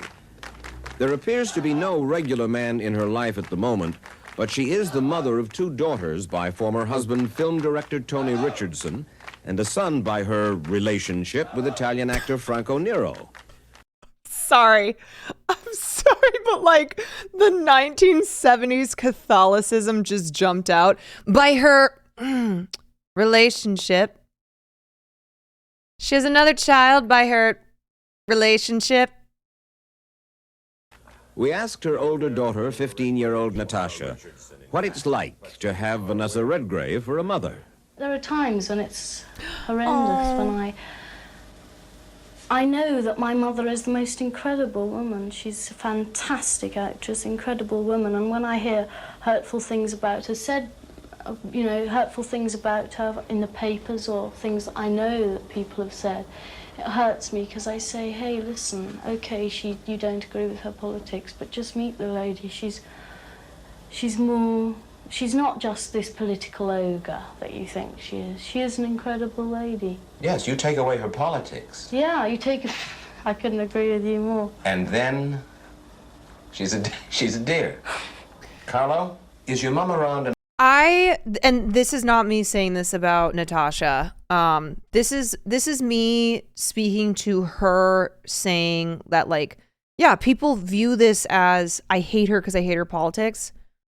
I hate the fact that fighting oppression, I hate the fact that, like, standing against injustice because you desire equality for all in this world is considered political. That's considered politics, you know?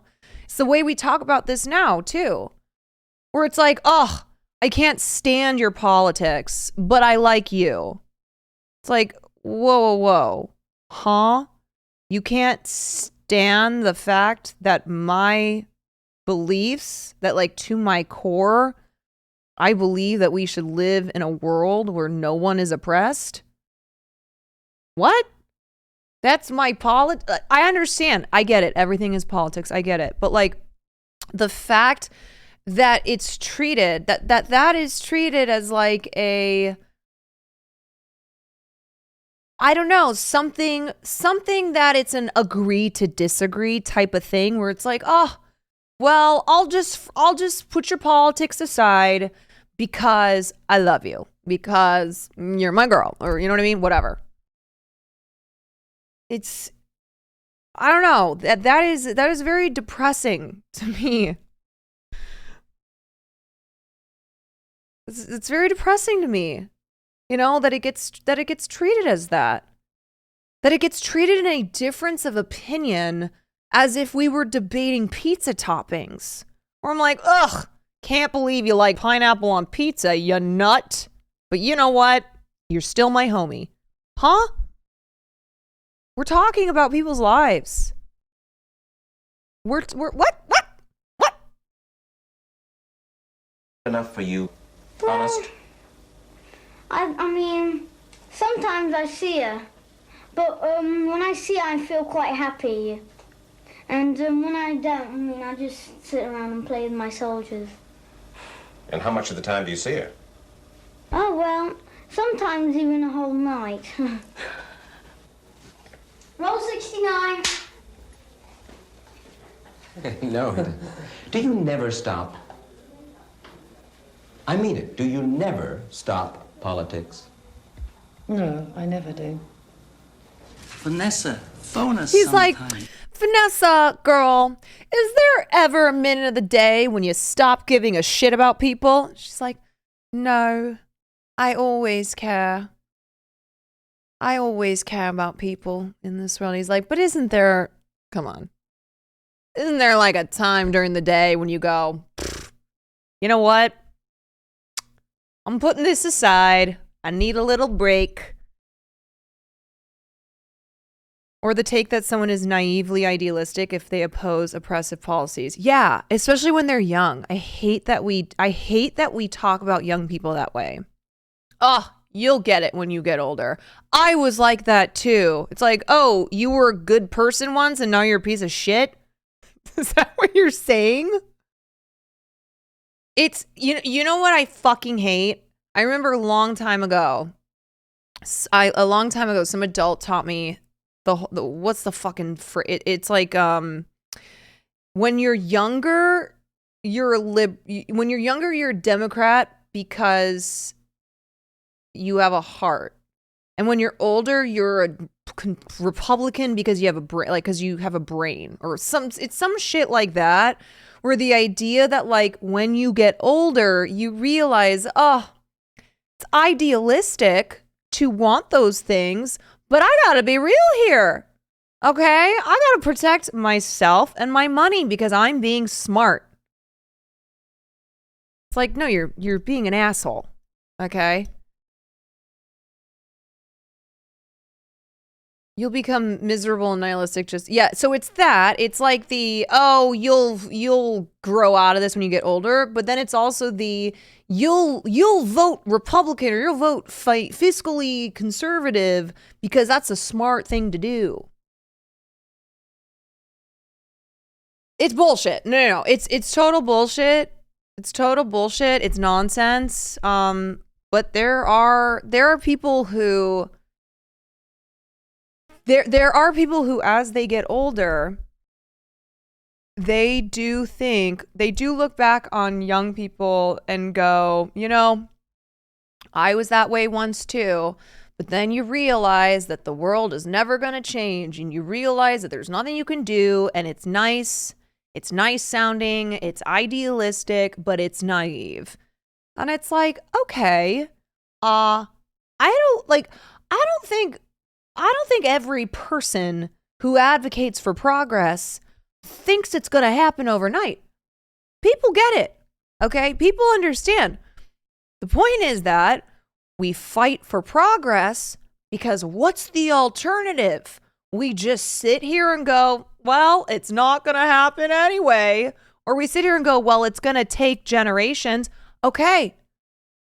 Yeah, that is the reality. That it takes a long time, but we have to be inching our way there. Hello?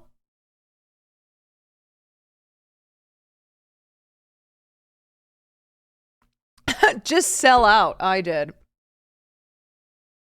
Yeah, and you know what? I always admire and I always love when I see old people who are super progressive, who are out there at protests, who are doing their part, because they are the ones who are at the end of their lives, okay? I don't understand it when I have like 40 or 50-year-olds who say this shit, when I can point to fucking 90-year-olds who are out there fighting for progress, even though clearly it is not going to happen in their lifetime. So if you're middle-aged, okay, and you have this attitude, look at the old people. Look at the old people who are fighting for the younger generations. You know, the whole plant seeds for trees whose shade we'll never sit in.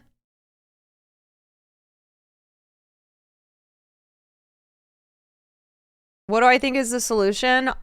I believe the only solution is a one-state, democratic, secular solution.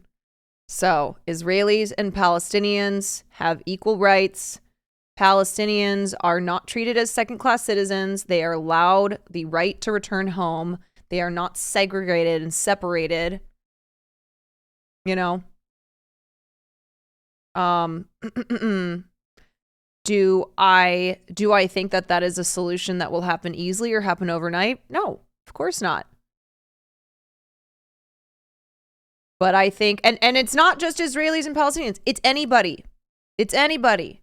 Christian, whatever, okay? Whatever your religion, whatever your race, doesn't matter. You have the right to live in one democratic, secular state. It's not an ethno state.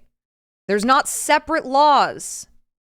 If you are, if you are Israeli versus Palestinian.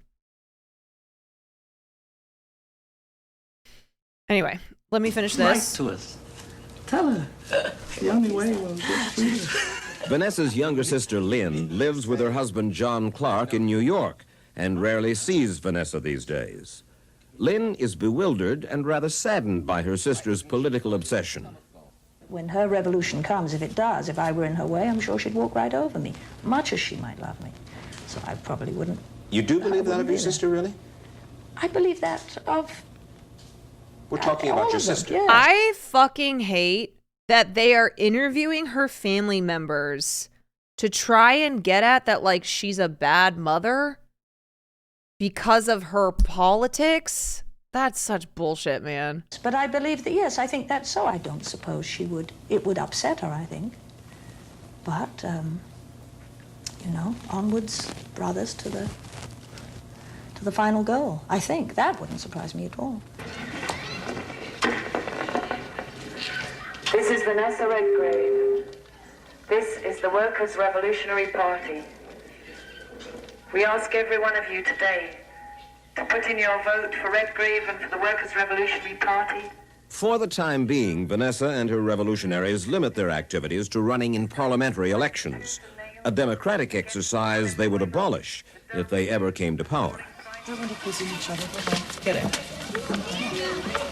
Go on, get out. Comrade Vanessa, as the party faithful call her, had some difficulty getting her views across to the voters in this north of England town. Look, we're against fascism, which is what is happening here. Fascists that are beating people up. You've not got anything to say to anybody around here. Not to you. Because you're too intellectual and too wound up in what's going on in your own head to see the people's point of view.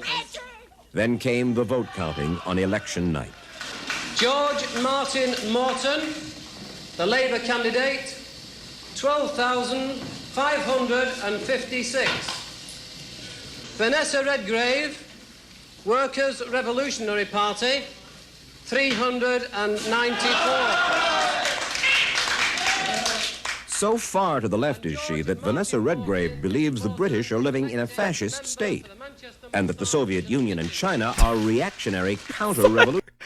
She is such a leftist extremist that she thinks that the Brits are living under a fascist state? Huh? That's crazy. As far as I can make out, there is not one government on the face of the earth today that you genuinely admire. Not one. Not one. No, I don't think there is. But again, I don't look at it in this way. I look at what gains have been fought for. So how can they be defended? And how do we You go and your forward? 5,000 have a view, I guess, of utopia. This guy's so condescending. Do you see the Workers' Revolutionary Party coming to power barring armed insurrection? Truly. Barring armed insurrection. Without? Well, it isn't the Workers' Revolutionary Party that comes to power. It's the working class that takes power. Do you see that happening? And it needs an instrument for that. Barring, And without that is a party. armed insurrection? No, the working class is going to have to take power through armed insurrection.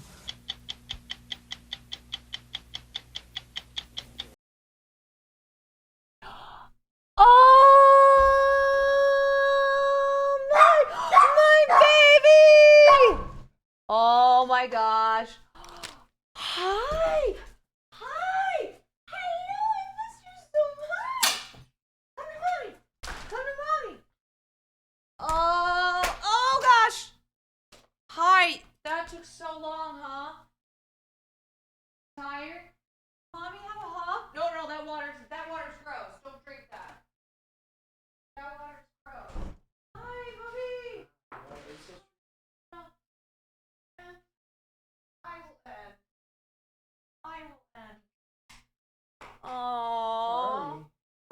Do you remember Mommy? Do you remember Mommy? Come here. Oh my god, he doesn't remember me at all. He's not running over to me. He doesn't care. Hey, come here. Come here. Oh my god. Farley. Gosh, you guys had a long day, huh? Such a long day. I just want to... Okay, you tell stream though, because I did tell him I'd watch Hell's Kitchen, but I didn't know what time you guys were coming home. She's done streaming. I'm sorry. I didn't know what time you were coming. I didn't know I would... No, I haven't seen you in like a week. No, I should... They're weighted. It's because you're too involved in politics, Mom. I know. I didn't mean to... Yes, they're cozy. Okay, Farley, can I have a hug, please? Please. Oh my god, he just ran. He's not... Oh, man. I don't understand why he won't come say hi. He won't let me hug him. It's really sad. Wow, 1 week? 1 week and I've been forgotten. One day, banana. All right, guys. I'm sorry. I miscalculated. I miscalculated time. But I have not seen my boys in a week.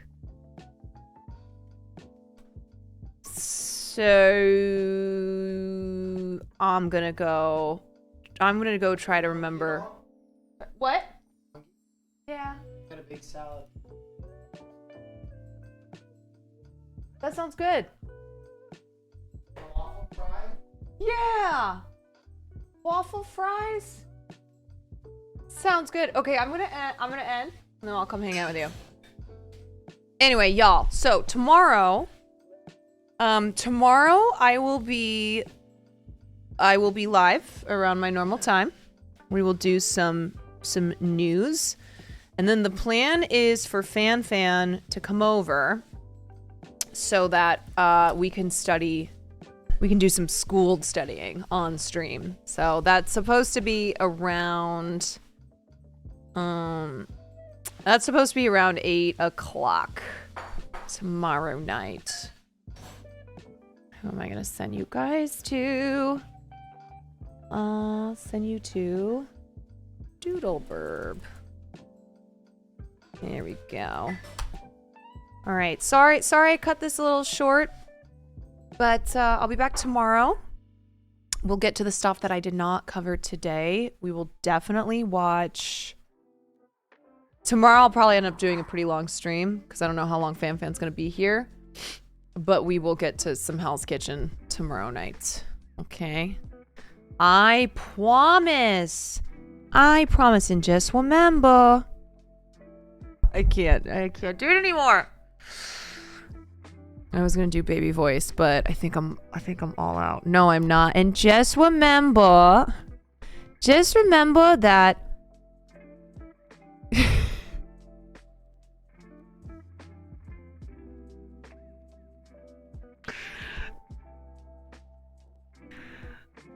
I want a WooTube video. Pain. Anyway, I'm gonna end now. I'm gonna end poo poo pee pee. Gaga goo goo. Just remember that. Alright, I'll see you guys. Oh wait, sorry, I missed some subs. Katie, thank you for that gifted, and Time Plays Game, thank you for the 3 months. Anyway. Okay. Goodbye! I was like, what the fuck is going on?